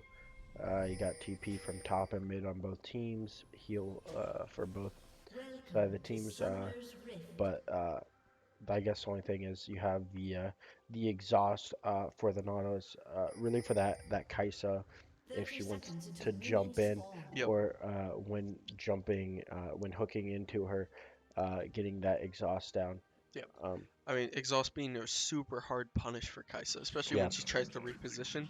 Because what hard the part about Kai'Sa is that you reposition and you need to either get that kill or leave. But now if yeah, you don't have the damage to get that kill and you're slowed, so you can't get that kill, it becomes really hard for Kai'Sa to be able to get back out after committing from her R. yeah. Minions have And I mean, spawned. I What's don't even need to explain the exhaust in the early game, right? Like you yeah. said, call Nautilus Q's in, right? Pulls it, exhaust. You can practically win any fight. Just a little bit of a difference here. Sejuani is going to start in the bot side of the map, Yep. and Wukong is going to stay on that top side of the map, pathing down. So just a little bit different um, from the both teams. hmm I do like this because I think this means that Vector will look to 3 camping, right? Yeah, Immediately going to that Wolves, trying to get this, probably gonna pull the Grump, walk back, get that level 2, right? If you have time for Grump, but if not, if you have the opportunity, immediately walk that bot side. yeah, Um, especially you're playing into a wave or a lane with a Caitlyn who just likes to push, and right? we're Always seeing right having that now. pushing lane. Yep, we might see Sejuani clear this Grump and then immediately walk down. As you see, Wukong is on this top side. It's kind of what we talked about in that pregame, right? You just need to get back in that timing, even off screen as well. You need to get back on that timing. You need to get back aggressive. Playing this lane, playing Sejuani is a very safe lane. So Do have taking to this be angle here, careful you're though, gonna because they see. do have the ward. Yep, they do have vision, but I mean, even Sejuani walking up here is enough to back them off. Yeah, The only issue with that is now if Defiance is smart here, they're going to time Vector, yeah, right? It's going to be really hard to find his timing. Just a couple of shots there, the stun as well going off. Get that first strike gold farmed up. yeah. And if you see the Wukong stealing the red buff now from the Sejuani, Yep. um, so either you need to have someone like Anaya come down and walk down. But Yep. they don't check the red, so Wukong is just gonna end up getting this red for free, and then maybe even possibly looking for a gank top. Yeah, he's pinging it. Anaya has no vision on this, hmm um, Yep, and I and has no to be real way careful of here. getting And there's out. Wukong going out. There's the dash as well. The knock up and the flash. Wukong getting a couple of shots, but it won't do much as Sejuani is walking up as well. Making sure that they just don't dive Cho'Gath here. And if they do dive Cho'Gath here, it's going to be a punish. There's the stun as well, or the knock into to stop the dash. Yeah. Once again, you see the Defiance jungler being very, very aggressive in this early game. Invading in the jungle, already ganking top lane, getting the flash out. Um, like last game, he got the flash out of the Veigar mid lane. This hmm time, getting it out of the top lane. But we are seeing a Yep, and push. there's the Oh, wait, dash as well. Here comes Vector dashing in. He did get the sweet spot hit on that Ash, or on that Lilia. Lilia being forced to flash, backing up. Anaya not going to be able to finish it off, but a lot of damage is going to give Anaya this free wave here. yeah. What I was saying is before that fight was um, this bot lane, the Kai'Sa does have the push, and that's not good when you have a Caitlyn bot lane. But the Wukong is gonna come down. The And there's the flash flash from as well. The Nautilus. dash steamroller being able to jump in. Make sure he held off on his W so he could flash over the Nautilus Q. Or not flash over the Nautilus Q, sorry. Walk in front of the Nautilus Q. Save the W to jump back out. Really safe and a way to play. I mean, Steamroller loves this Braum, right? We've Yeah, seen him play it before. One of his more played engaged champs in that bot side, one of his more tankier supports, right, that he plays. So kind of just watching the way he layers abilities, it shows off that he's very confident in how he plays. yeah, and that disengage that you were talking about um, on the Braum, being able to get the Kai'Sa and him out safely with only using the Kai'Sa's flash, trading it for the Nautilus's flash, and Nautilus not having Hextech Flash, which is surprising, uh, especially when you're taking Glacial Augment as your main rune.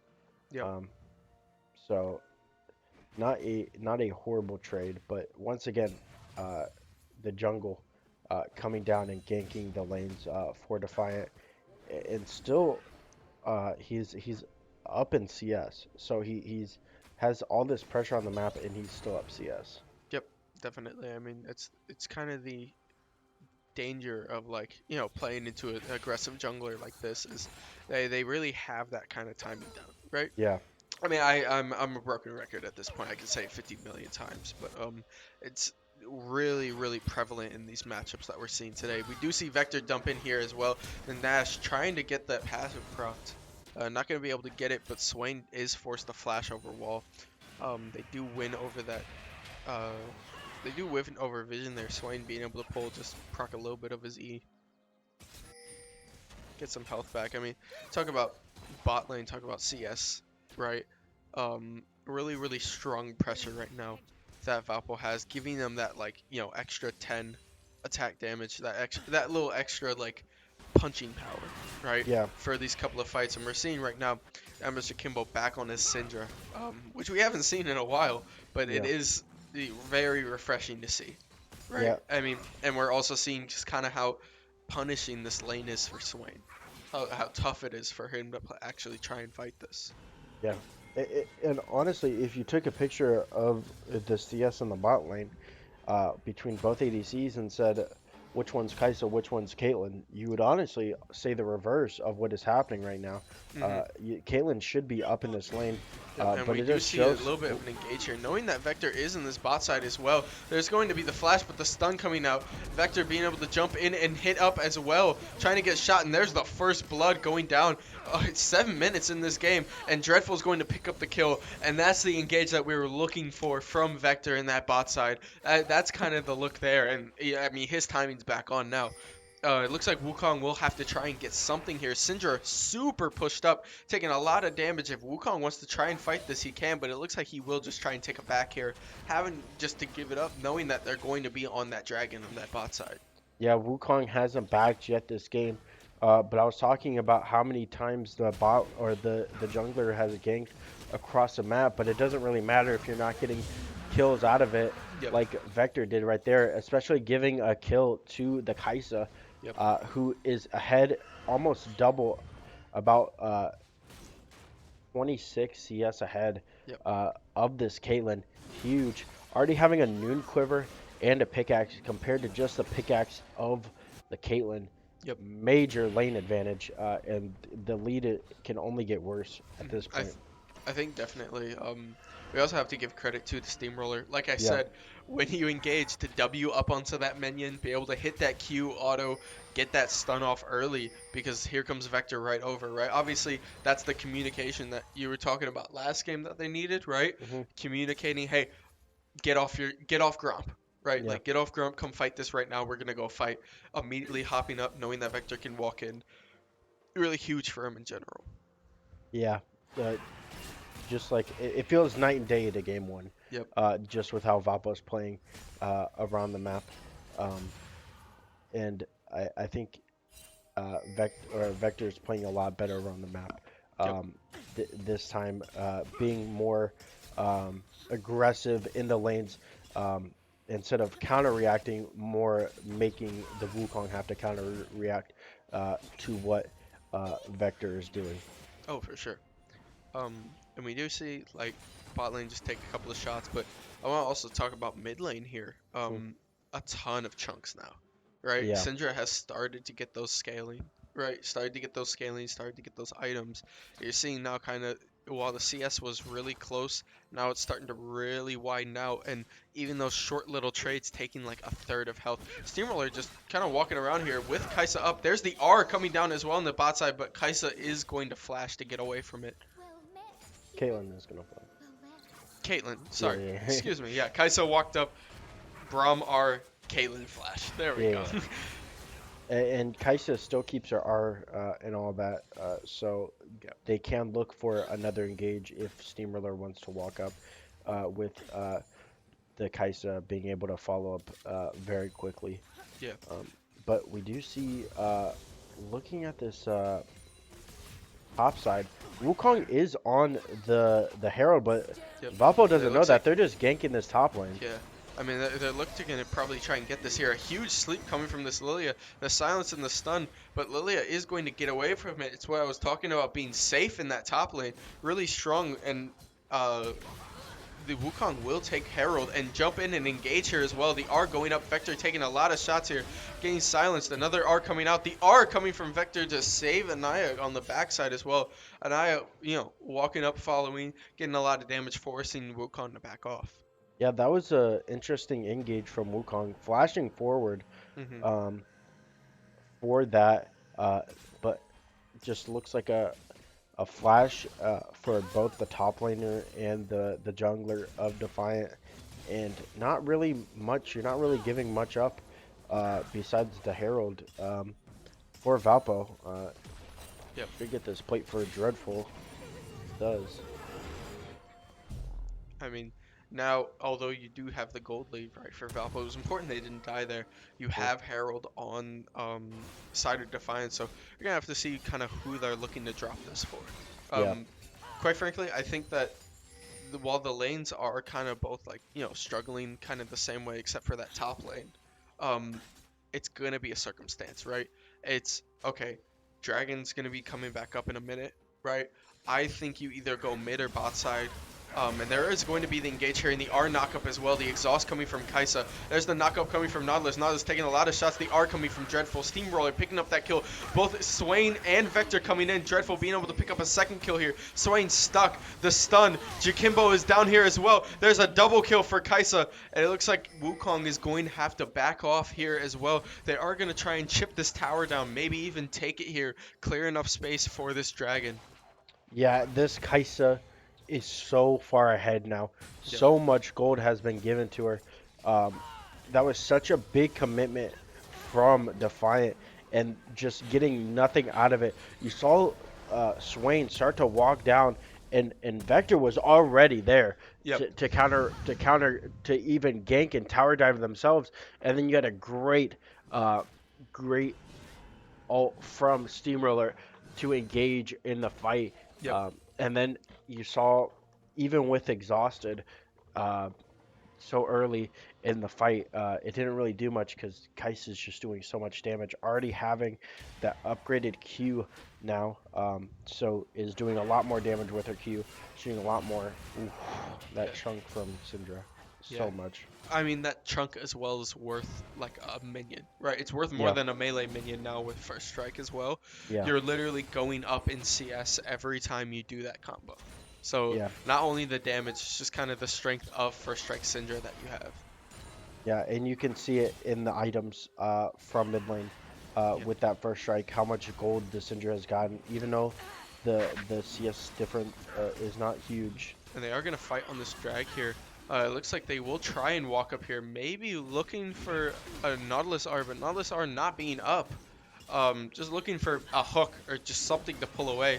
But they will probably just be forced to give this dragon as Valpo will take it. But there's the jump in from Steamroller and the R as well. The R from Syndra coming out and killing that Nautilus, getting able to get a pick from that. Going in Valpo's favor, and Valpo looking really strong in this early game now. Definitely a huge change from what we saw last game, but now, I mean, we saw Vector go in, give the lead to Dreadful, right? Dreadful be able to pick up a lot from the opportunities given to him, Steamroller working with him as well, and now they can play around Kaisa, which they are doing. They do have to be careful because Wukong is here, but Yep, but a huge Q from Steamroller being able to slow that Wukong. Wukong dropping that Rift Herald, trying to have it walk with that wave there, kind of stack that wave up, make it harder for Steamroller and Dreadful to push up, especially with the power that they have. yeah, and it was just the Herald was running out of time too, Yep. and so they just had to put it. So now they do have the push, kind of. But here comes but Vector looks as like a well, hitting fight. in. Garrett being able to R up on that Kaisa. Kaisa getting knocked up a ton, and there's the shutdown, but it goes to Nautilus. Vector trying to work to this bat side as well. Wukong really slow Syndra's here, here. as Syndra is here. Emma Chikimbo, Kobe over the side, being able to kill Wukong, and Garrett being forced to back up on the Nautilus as the Rift Hair will go down. That is a 1-for-1 trade. Shutdown to Kaisa, going to Nautilus. Yeah, you got the shutdown on Kai'Sa, but like you said, going to Nautilus, and you don't even get the Rift Herald charge onto tower. Yep. And the jungler does go down. So unworth for Defiant, right? Mhm. You put so much into that bot lane, and you get absolutely nothing out of it. It ends up like hurting you more than helping you that play. Yeah. So I even mean, overall, Valpo's communication is on just a different level right now yeah. this game. You saw right there, they had the Rift Herald drop, they had the time to walk over. Immediately, Vector's walking down, immediately Syndra's walking down as well, right? You have all this rotation going down, and that play is not worth for Defiance because of Valpo's rotation, Yeah. right? Because of them overstaying for a little bit, not expecting them to all walk down. Yeah, you could just tell that Vector has a lot better communication with his bot lane, Yep. and it's showing in the score right now. Um, but looking like it's just gonna be farming until the next dragon comes up. Valpo already having first two dragons, and this infernal soul, which is huge. Oh, we do get a flash from the Nautilus. But that Infernal Soul huge, especially for people like the Syndra and like the Kaisa, um, having that extra damage on top of the insane damage you're already on Hmm. have on you is gonna hurt. But just gonna get a Furry Rift out here for Valpo. Um, Defiant can't really contest. Yep. I If don't think they should as well. Yeah, I mean, you kind of have to give this one when you have a five-man rotation like this coming from Valpo. You have to be able to take some waves here, and you're gonna see. I mean, Caitlyn is on that full bot lane. There is the pull from Steamroller as well, being able to hit, and I think the Nautilus might have just signed a death warrant here. But there's a huge turn coming from the side of Defiance. They are coming out from Steamroller as well, trying to turn this. The Swain is in the middle of them. Steamroller getting hit up and being able to W back. Vector being stuck in the middle here, and they are going to give two there for one. Dreadful being pulled up as well. I take it back from the Nautilus. Nautilus, like we talked about in mhm. that first fight with Valpo having that rotation. Now, Defiance came back with it, had that back rotation, and overall really good fight for them, being able to get back and regain a little bit of this lead that they lost from Valpo. Yeah, they have really good engage with the Swain, the Nautilus, and the Wukong.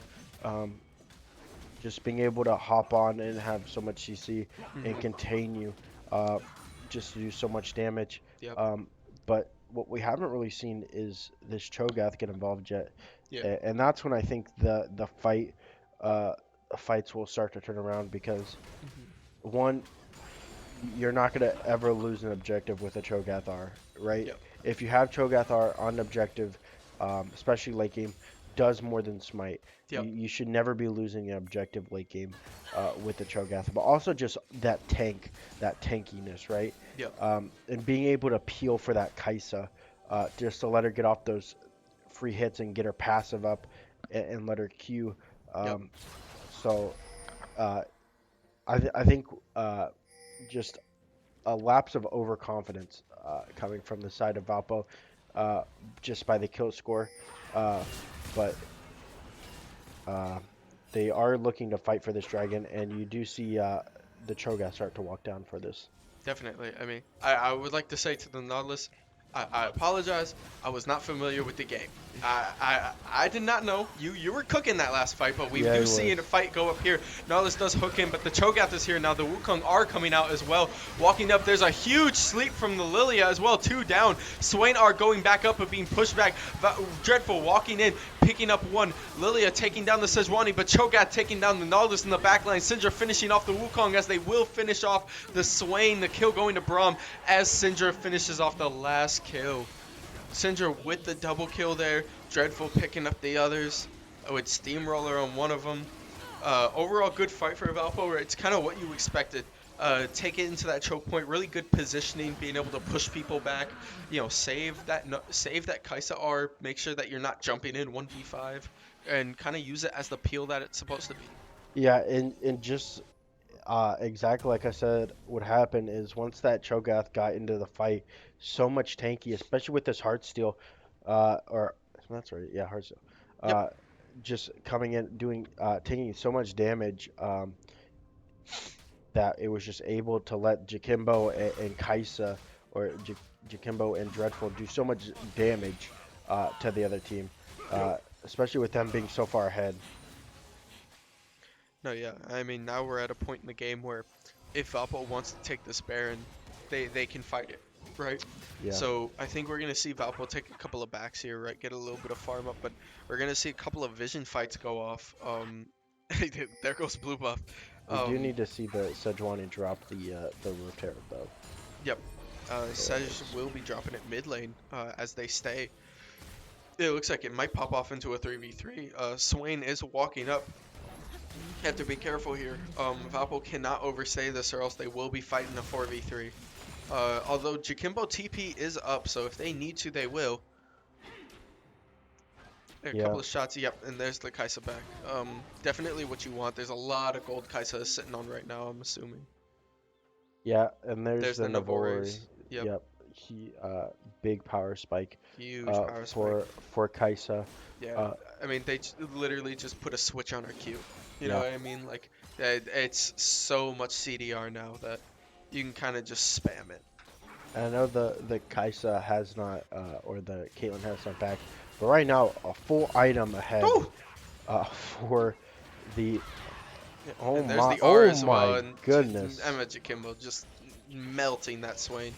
I mean, tank mages, who cares? You know what Yeah, I mean? Who even cares? You can just play Syndra. But I mean, that's not to take away from him, Jakimbo, and how he played that. Just being able to sit there, hit all those abilities, know the limits, right? Be able to toss that R out, finish it off. yeah. But like if you look at your two carries, the Syndra and Kaisa, both have a whole item advantage, lead on their laners. Yep.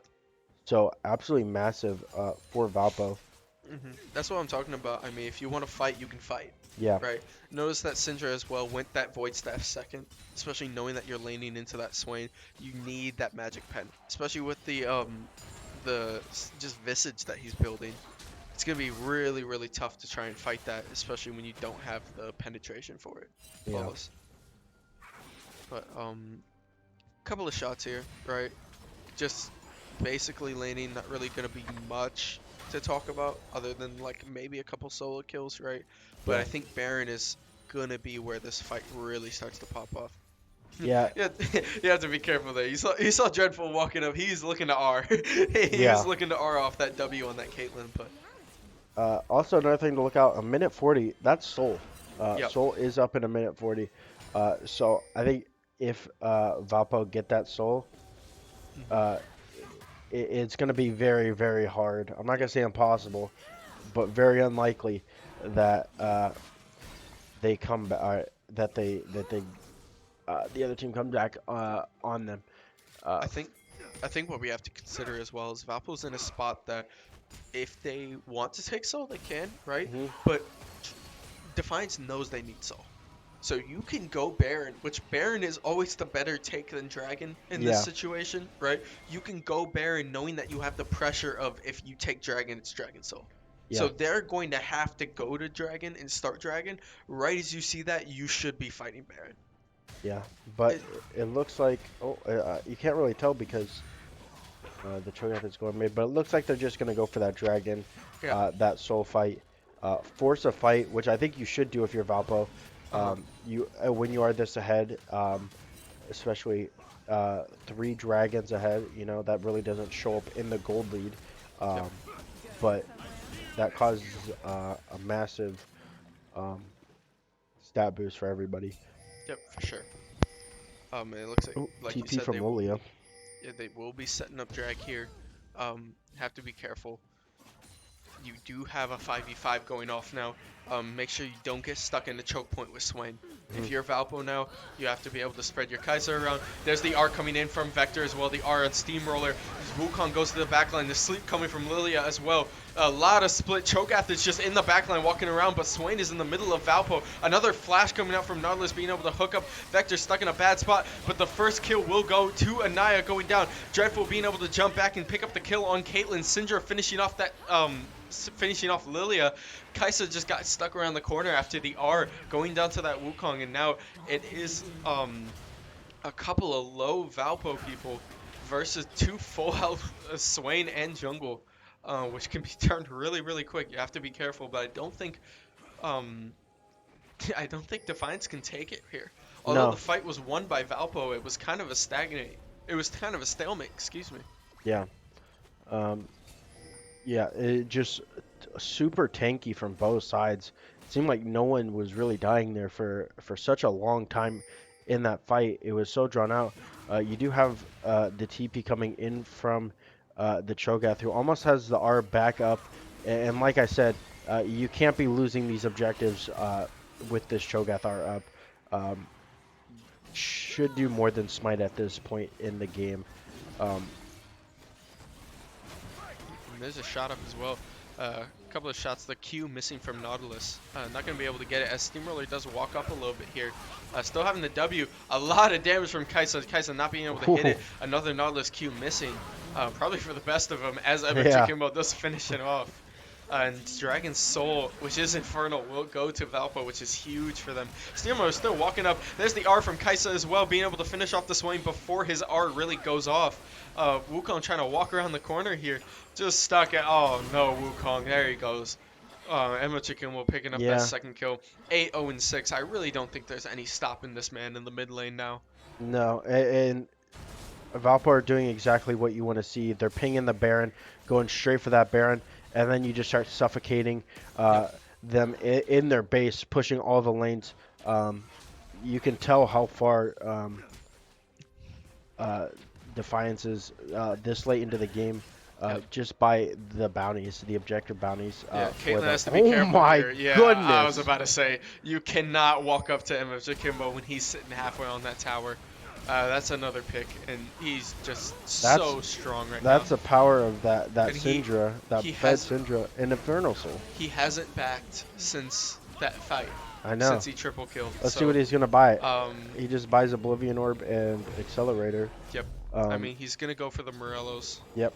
Right. Going for the Morellos now isn't even the worst option because you have the Magic Pen now built in, which is really strong into his comp. As you can see, right, obviously itemizing the Void Staff second, it's gonna be huge for him. Yeah, and yeah, Valpo just pushing all the lanes, pushing bot lane, getting that tower, pushing top lane, finally getting that tier 1 tower. And at this point, it just feels bad to be the other team, on the other side of this, because there's not much you can really do in this situation. Because if Valpo says, "I want to fight," they're gonna fight, and they're gonna beat you. And if you don't fight them, then they can just walk and end the game. Yeah, I mean, Valpo does control the tempo now, right? Yeah. It's really, really tough for Defiance to try and get back into this. And we were kind of seeing this last game on the flip side, right? But I also want to mention as well, just Anaya, right? You talked about how Cho'Gath entering these fights is going to be a huge front line and kind of just be able to walk down a lot of people on this team. And we're really seeing that because Anaya will beeline as Cho'Gath straight to that back line, start walking. And now you have someone in the back line to tank for Dreadful when he repositions. Right? Yeah. And we've seen that be so strong in these fights. And I will walk back, have that Nautilus and Caitlyn practically in like her claws, right? And Dreadful's able to R back to safety because he knows that he has Peel in Cho'Gath. And we're seeing just wanted to give that shout out there because a lot of these fights, although huge damage from Dreadful, huge damage from Kimbo, Steamroller, Vector, and Anaya are just playing these fights so perfectly. Or not perfectly, but they're playing them so well that it's giving the rest of their team opportunities to kill. Yeah, and now you have the Kai'Sa with the LDR, so he is going to be able to shred through the tanks now. It's just it's a ticking time clock right now for Valpo of when you're just going to end this game. Just with the gold lead, you're at 10. You're over 10k gold lead, and that's usually the mark of when it starts to get very, very unrealistic that you come back from this game, especially 30 minutes into the game, right? Just total domination from Valpo so far this game. And there's a huge knockup by the Wukong as well. The pull-in on the Anaya going to the backline. You have to watch out. Swain is in the backline as well. The sleep coming out from Lilia. They are going to walk this, and it looks like it's going to turn in Valpo's favor as MF Jakimbo shows up after Dreadful gets 2 kills. Probably looking for 3. There's the reposition as well. The Q and the 4th kill. Yeah, and you just end off this. Kills, excuse me. Even though you're done with Baron, that should be end. Yep. That should be game. Kind of like a desperate situation where you're down and you just have to engage something, because if you don't do something, the game's over anyway. So might as well try to do something. It didn't end up working because you want to try to take the fight that you feel like you have the best chance of winning, and that's usually the one that you start. Didn't end up working out, but yeah, this is just game. So this game 2 going to Valpo. Yep, game 2. I mean, really played well right from the beginning, right? It's the aggressiveness that we were looking for. It's playing for the different lanes that we had, right? And recognizing where our leads were, and that really led us to winning in that game. Yep. I mean, game two going over to Valpo, right? That means we will be going to a game three. So we will catch you guys after we take a short break.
All right, ladies and gentlemen, and we are back for NECC Week 8, Game 3 of Valpo Esports versus Defiance for League of Legends. As we hop in the draft here, Valpo probably going to keep with the same bands, keep with the Volibear bands. I mean, Yep. you know, same old, nothing new. Both teams are now 1-1 game, so they're kind of figuring out what works. Defiance probably going to look for a Syndra band. Yeah. I don't see them opening Syndra again, or at least they're not going to take that swing. Something has to change in that mid lane because that lane was just too oppressive for Swain to really get ahead Ooh, at any point. they're banning the Wukong instead of Oh, the Vi, which makes me okay. think that they might be one Vi, which could be interesting. Same bans for Defiant. The big switch in this draft already is that Yep. Valpo is on blue side and Defiance is on red side, and there's that B1 Vi.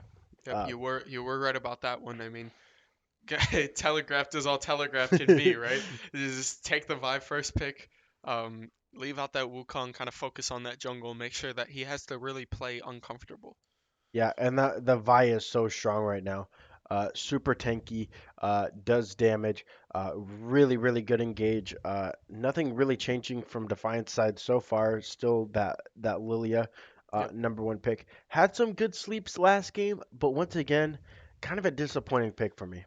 Yeah, I mean the sleeps were definitely good last game. The issue was they just didn't have damage, Yeah, right? They didn't have any damage to follow that up, and by that time Dreadful and all them had already scaled out. So you really just, if you're not getting too far ahead, you need to bank on your team being ahead. You know what I yeah, mean? Right? If you're not going to win your lane substantially, which I don't think you will against Anaya, who plays a lot of tanks, right? It's a lot harder to get a lead.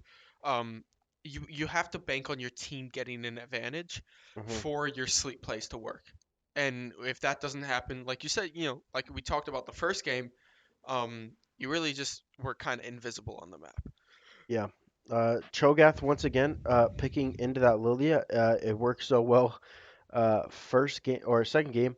But we do see the R2 Ash, something that worked really well for Defiance Yep. in game one. So trying to bring back a little bit of that success. Hmm. Gonna be interesting to see. Probably an ADC pick here. I Probably would think not the so. Jinx. Probably not the Jinx this time. Yep. The The misfortune, MF. okay. Misfortune is not the best into Ash, but Mhm, I get if it's a comfort pick for Dreadful just wanting to take that, right? And having a lot more early skim machine potential. Because I think that's yeah. kind of what we fell out with Jinx. Although Jinx got a lot of kills, right? It's a very scale heavy champ. And by that time, Defiance had already taken such a lead. But now Valpo has a lot more skim machine potential, has a lot more early game fighting potential. Although you might not get that in this lane unless Eamon here goes some type of engage, right? Steamroller goes some Yep. type of like Nautilus or something to jump in with. Yep.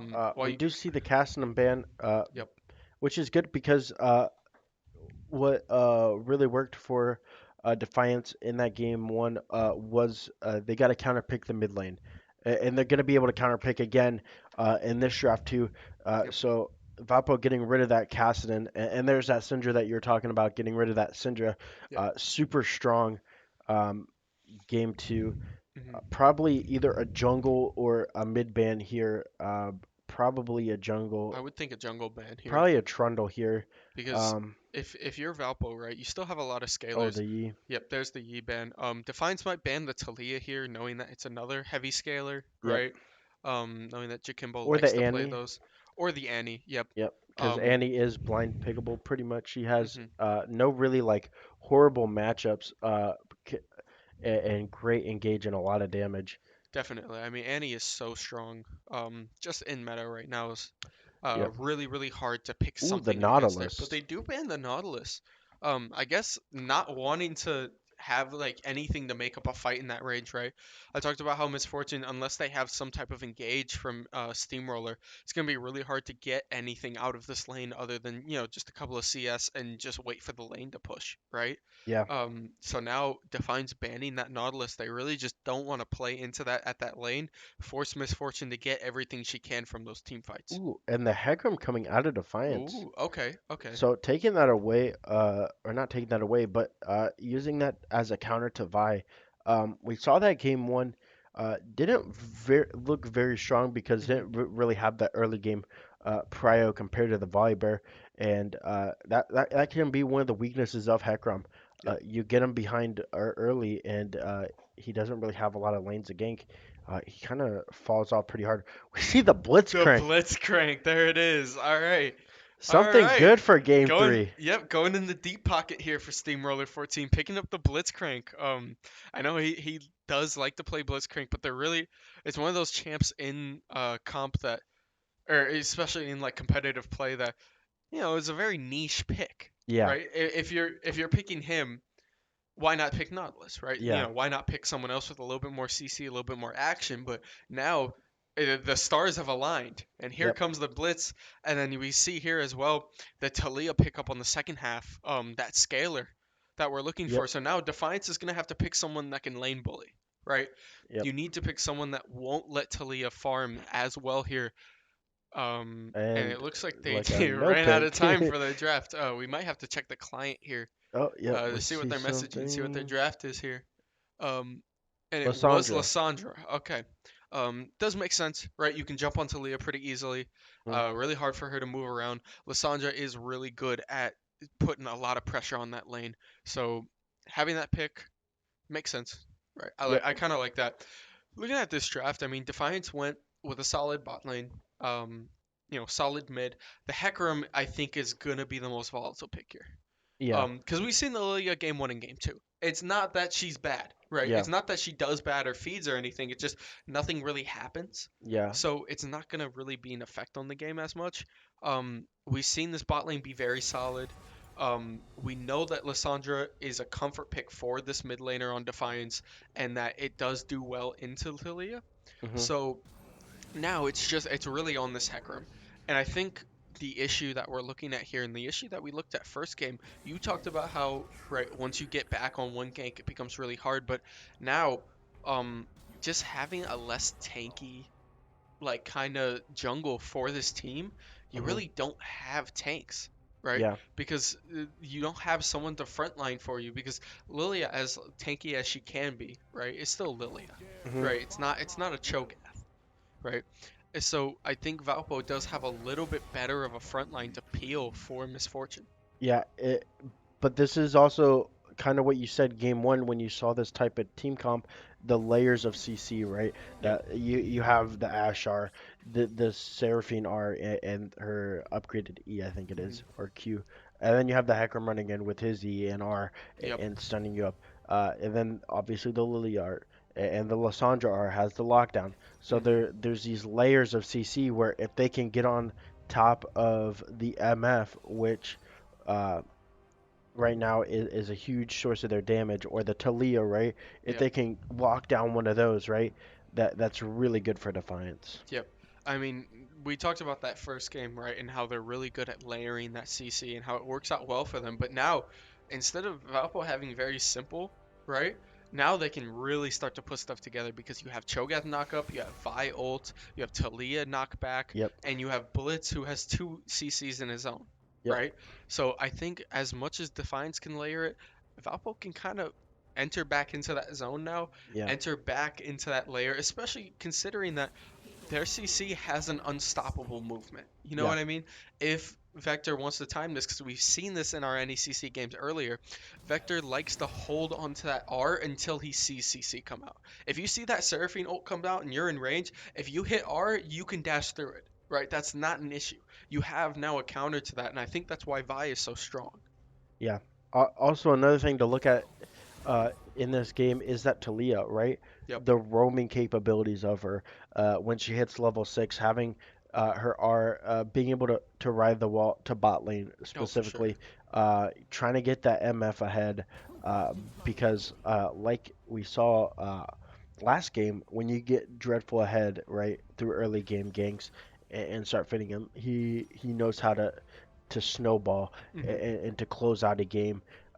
So it's going to be interesting to see how much presence they want in the bot lane with Jakimbo ganking bot lane with Vi.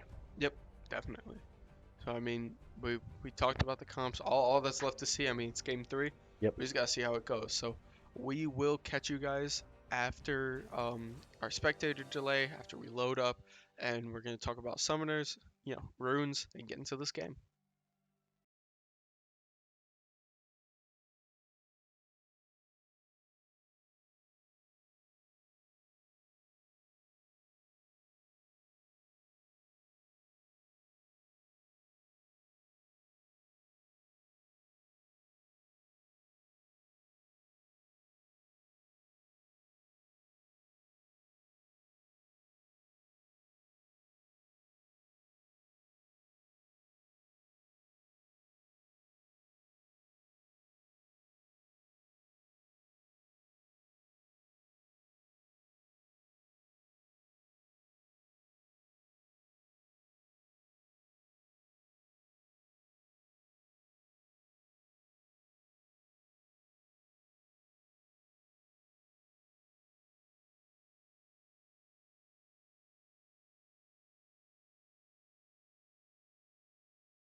And we are back, ladies, gentlemen, and NBs, to the game 3 of NECC, week 8 for Valparaiso University's League of Legends. I'm your host, Dikembe. I'm here with my co-host. Hello. And as we finish out this stream, or not the stream, excuse me, as we finish out the series here, Yes. we're gonna take a look at the summoner spells. We're gonna take a look at the runes, see what's going on. But I don't think anything is out of the ordinary, quite frankly. Um, No. I guess you have the cleanse on the MF. yep. Not surprising with their bot lane that they have. Yeah. Um. So, I mean, pretty normal stuff that we're seeing. yeah, lots of cleanse like potential here, right? Yeah. Lots of things to actually get rid of because you you really have CC from all five. Yeah, There's nobody. Granted, you can't like cleanse Lissandra R, but you can cleanse her root. You can cleanse the sleep. You can cleanse fear. You can cleanse stun, and you can cleanse charm. Right? yeah, They have no airborne knockup. It's all cleanse useful. So or it's all cleanse worthy. So I think Dreadful really getting that use. So we're gonna see a 5 stack here in the bush. I don't think Valpo or anyone is going to step up into that, quite frankly. yeah. Something interesting though is the spell book for Lysandra. Mhm. Usually we don't really see that. Yeah. Uh, that's more of like a higher, like pretty high elo niche type of rune, you know? Yep. Just to be able to use spellbook really efficiently, right? It's a great rune if you Yep. can use it super efficiently. Mhm. So that's going to be interesting to see if he can really get a lot out of the spellbook. Definitely. I mean, we know Tsunami is, a Lissandra player, right? Yeah, We know that Lissandra is his most played this season, right? yeah, So obviously, nothing new to him. Does probably run this a lot when it comes to his competitive games. So I'm gonna be interested to see how he uses it. yeah. I mean, we're used to seeing Talia, Emma Jakimbo's Talia run the unsealed spellbook, right? Mhm. So it's kind of funny to see the flip side of that. Yeah. Uh, both junglers, to note, are clearing to the bot side. The Vi is clearing a bit faster Yep. than the Hecarim. But yeah, both teams are looking to prio bot lane because uh, just if you get the MF head, very strong. If you get the Ashe head, can literally run down anybody. Yep. Um, And there's a pull from the Blitzcrank yeah. as well. Yoink! But I mean, outside of that, just a couple of chippy shots in this bot lane here. Yeah, Blitzcrank is one of those people like if he gets behind early game, he's kind of not that great. Hmm. So basically for Blitzcrank, try not to throw the game too early Try on. not to throw the game, Try not to throw the Blitzcrank. game too Yeah, I hope so. too too early. Mhm. But Yep. yeah, No, uh, definitely. I mean, we've seen our fair share of Blitzcranks who just have a really hard ooh, time. A huge trade for this Lily in this top lane. Here's the flash for flash as well, the flash. Q, and we're gonna see if the passive is enough to finish off Anaya, but I don't think it will be. Because Anaya is forced to stay in this lane. You have to be careful. One Q and you're gone. Yeah.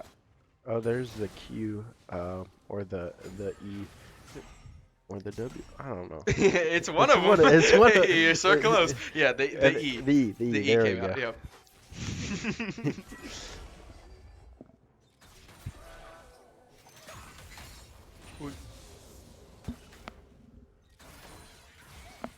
But there's the pull as well from Steamroller as well. Walking down, there comes Hecarim. Hecarim comes in with a gank as well, trying to hit it. The flash coming from Dreadful. Here comes Steamroller. But look, here comes the Oh, flash in the coming from Vector as well, hitting in.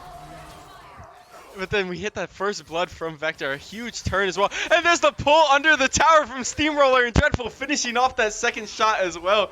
There's a Q, a huge turn from Valpo, being able to come in on that gank.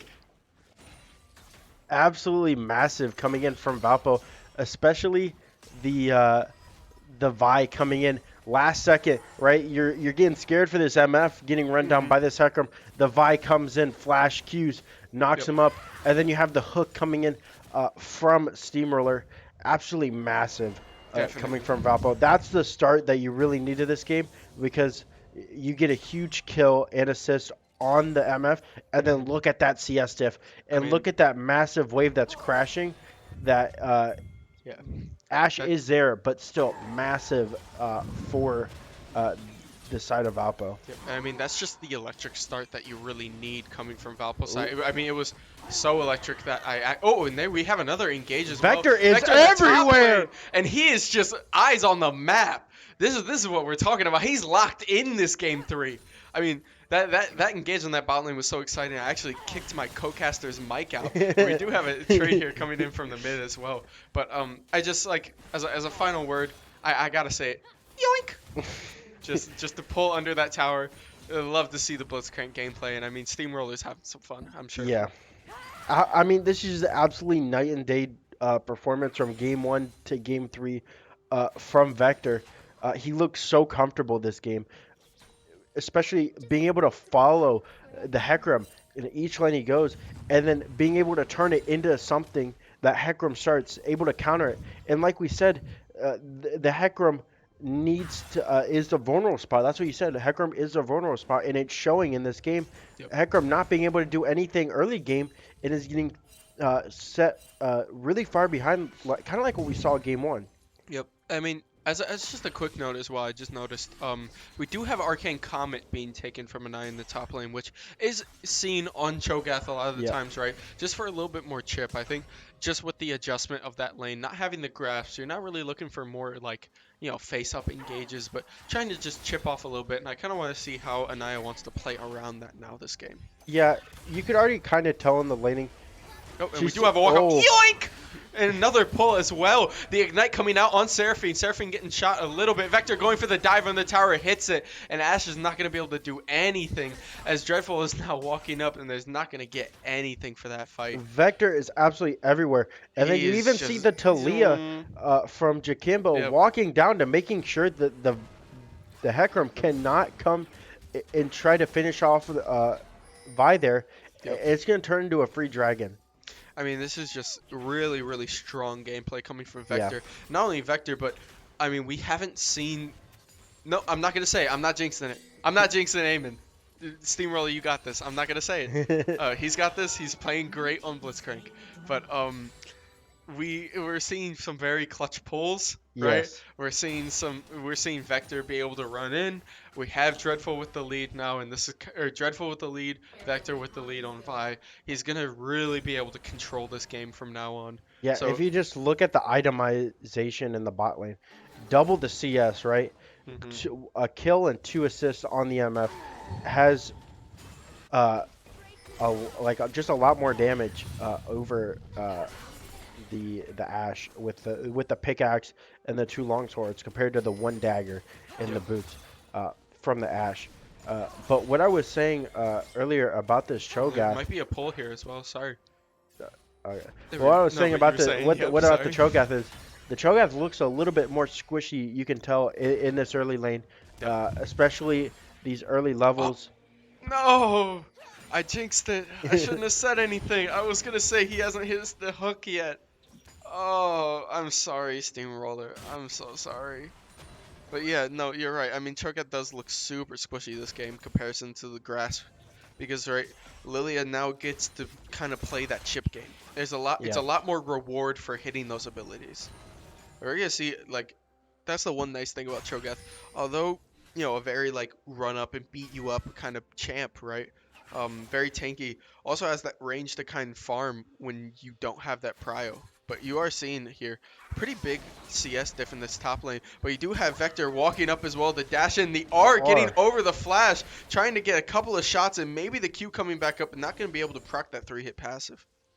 Yeah, just Vector is literally everywhere right now, and no one can really seem to stop him at the moment. Already at over a 2.5k or about 2.5k gold lead. So far, only 9 minutes in the game, which is pretty big for only being 9 minutes in the game. You just see the itemization differences in the jungle and the bot lane. Ooh, can we see? You do see a Oh, the sleep. R. Yep. That had to be single digit. So close. Single digit health for Lilia. Almost So got, close. almost got 8 right there. So Lo- close. And losing so much of this wave now. Top lane, and now Vector just says, "Okay, come down. Do the Herald with me." And something that a big difference from first game already is the roaming from Steamroller. Yep. Didn't really roam too much on the Tom Kench compared to the Seraphine, but now you can see him top lane helping out roaming, just looking to help around the map. Do you see the Seraphine though coming mid lane? But the Blitzcrank is spotted on vision. Blitzcrank might be looking for a pull here if Lissandra decides to make a play, but it looks like they will have vision on him, so just gonna have to walk away there.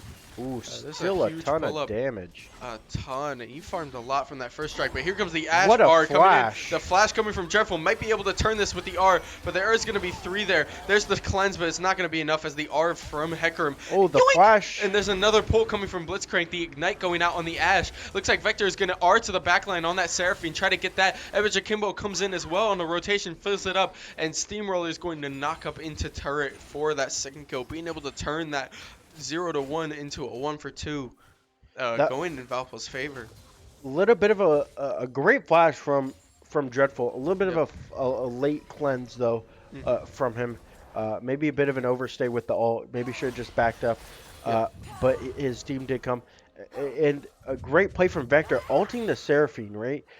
Seeing that the Ash was too far pushed up, Yep. it was gonna die anyway. To just R onto the Seraphine to guarantee at least 2 kills. Yeah, I mean, R'ing that Seraphine there is the difference between getting 1 kill and getting 2. Yeah. Right? Knowing that spacing, kind of knowing, okay, this kill is secured. We have Blitzcrank back here to knock up, right? If she ever does try to leave, I think we'll be fine.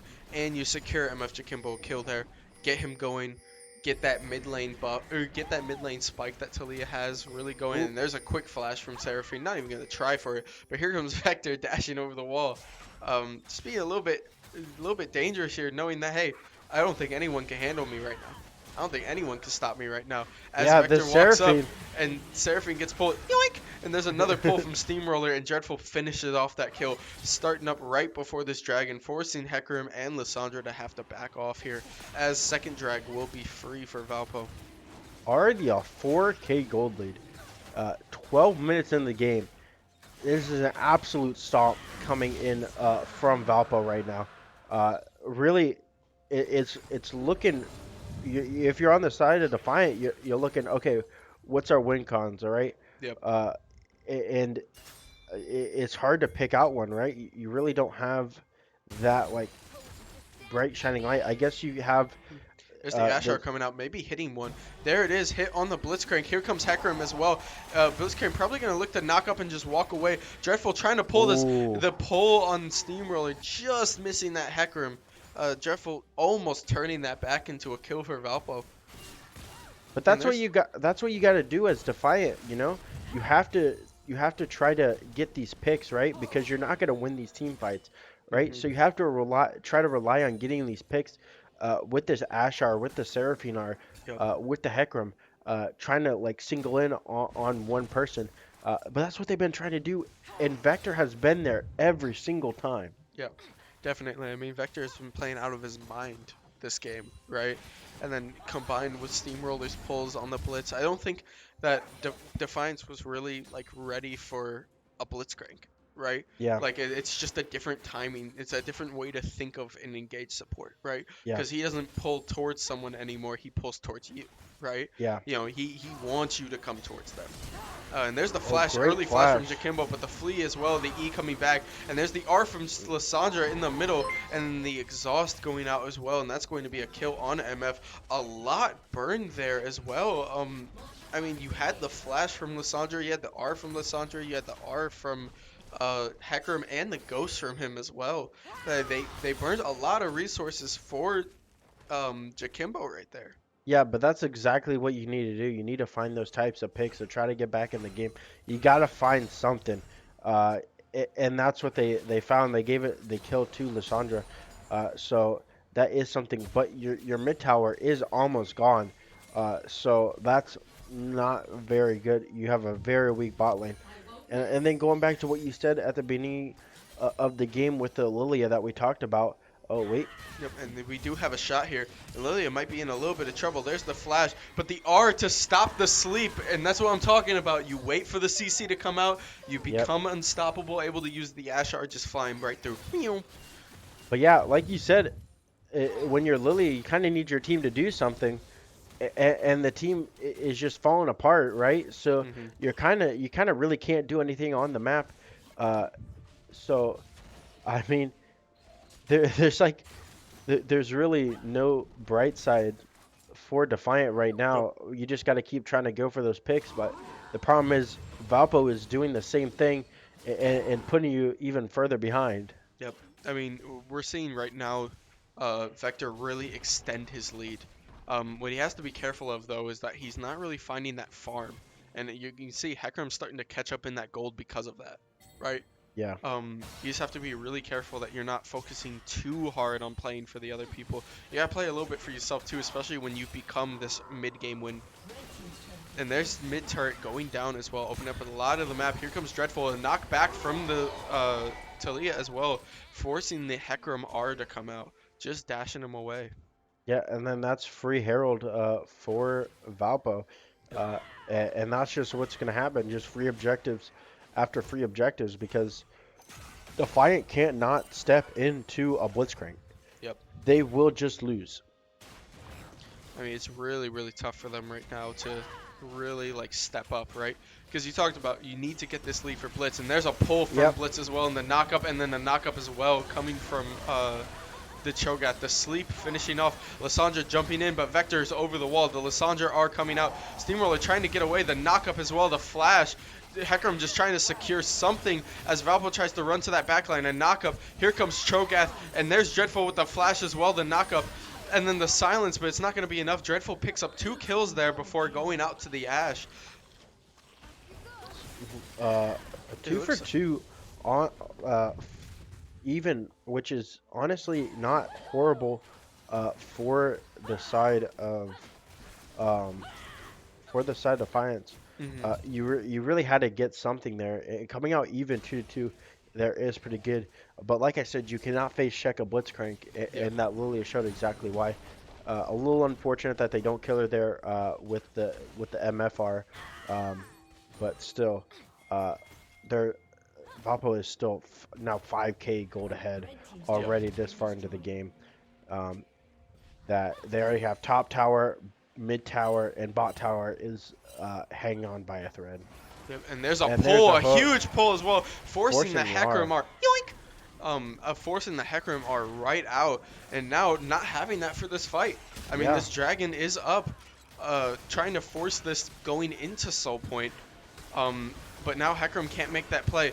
The hook does Here miss. come- The ghost comes out from Hecarim. Cho'Gath walking up, trying to tank up a little bit here. Jakimbo still on that Hecarim, forcing them back. And this dragon will probably go to Valpo. I don't think Defiance forces this any more than they try to. Yep. I mean, There's the early flash coming out from Seraphine as well. Here comes Blitzcrank running in. A Yep. little bit overtuned on that hook, though. Just missing it. you're looking at a 23-minute soul right now. Just by how early they've been getting, Valpo's been getting these dragons already on soul point, and the And there's a hook pull in over from the wall Hecarim. as well. Just such an impact Steamroller's been having on this guy. He's having the time of his life. I already know he's like having the biggest smile behind his monitor right now, getting to play this Blitzcrank because it's fun to watch this. Yoink! And if you're Valpo, you're honestly thinking Baron up in a minute and 30. You're thinking about it right now. Going for the Baron right when it spawns, the 20-minute Baron, because you're just so far ahead. You're now up, what is it, 6k gold. Seems like every fight they just go up and up, more up and up. Oh, wait, sorry, 7k gold. Just so far ahead. Yep. At 19 minutes is just insane. Yeah, I mean, we're just seeing now Valpo kind of just pushed their lead. They corrected what they need to game 1. Game 2 came out, really starting to fight back and finish off this team. We're going to see here in just a couple of item pickups, really going to fight for vision around this Baron now. You see Blitzcrank invading this jungle a little bit, trying to get deep ward, just trying to pick something up. There it is, spotting that Hecarim. Seeing that he is there, maybe trying to pull, and he Got does the steal the red red buff and throwing it over the wall. hold on. Yoink. Yoink! Just, we had to. That was the best one. You could just see how comfortable he is, walking in the jungle, getting a deep ward, pulling over, just stealing red buff, and that's kind of just insult to injury. And that's at this just point. so demoralizing Yeah. as a jungler. And like It's a feels bad man moment.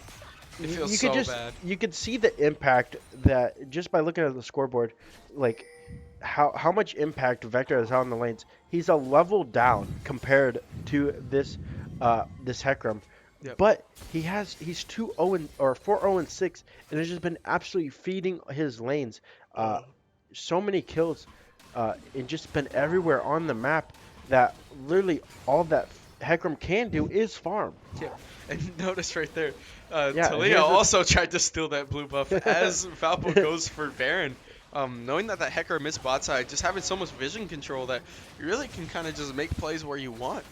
yeah. They have to be careful for this Ash arm maybe being thrown over the wall just to But try you and do get some vision, you but do it's not have the really going to Cho'Gath matter art. here. You do have Yeah, the Cho'Gath and they art. are just going to Yep. eat it. And there it There's is. the There's the R. Ash arm, but it's not going to do much.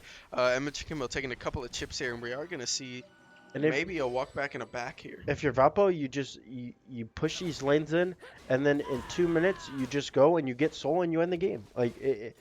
And there's nothing that Defiant could do. You're up 9k gold, 21 minutes into the game. Like that is an insane gold lead. Yeah. I mean, now we're on Soul Point, right? 23 minutes, right? Um, just really tough for Defiance to try and get back in this game. We're looking right now at Valpo being very comfortable, not only just in their jungle, but in their ADC and their top lane now. Yep. Um, I mean, what else can you ask for? You know what I mean?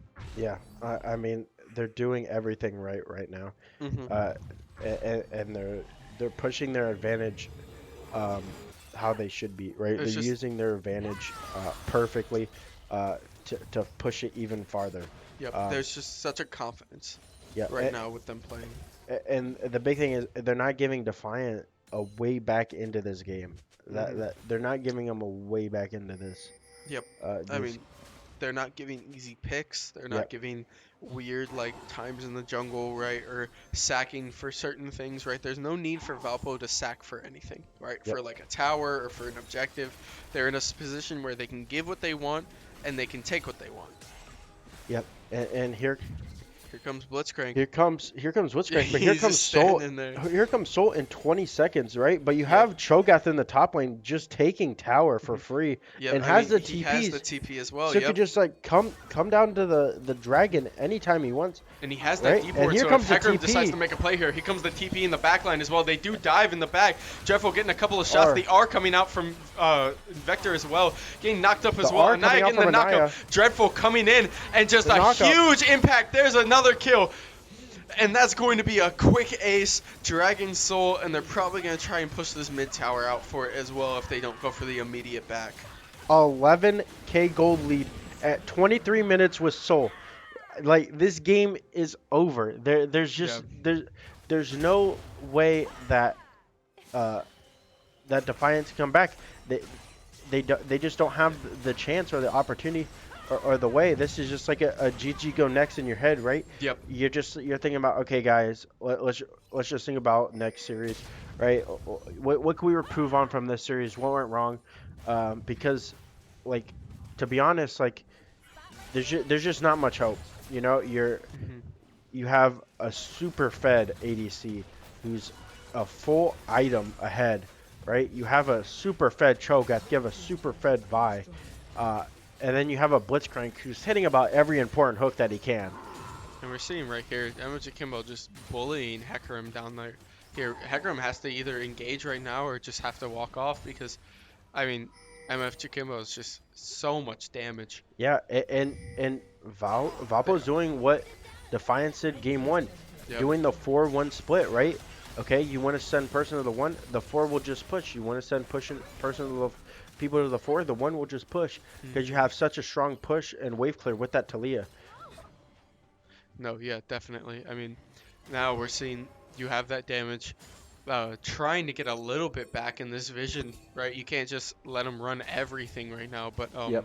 you're going to see Valpo's going to try and punish this here. Look how big that Cho'Gath is. Oh my, taking goodness. up the entire jungle.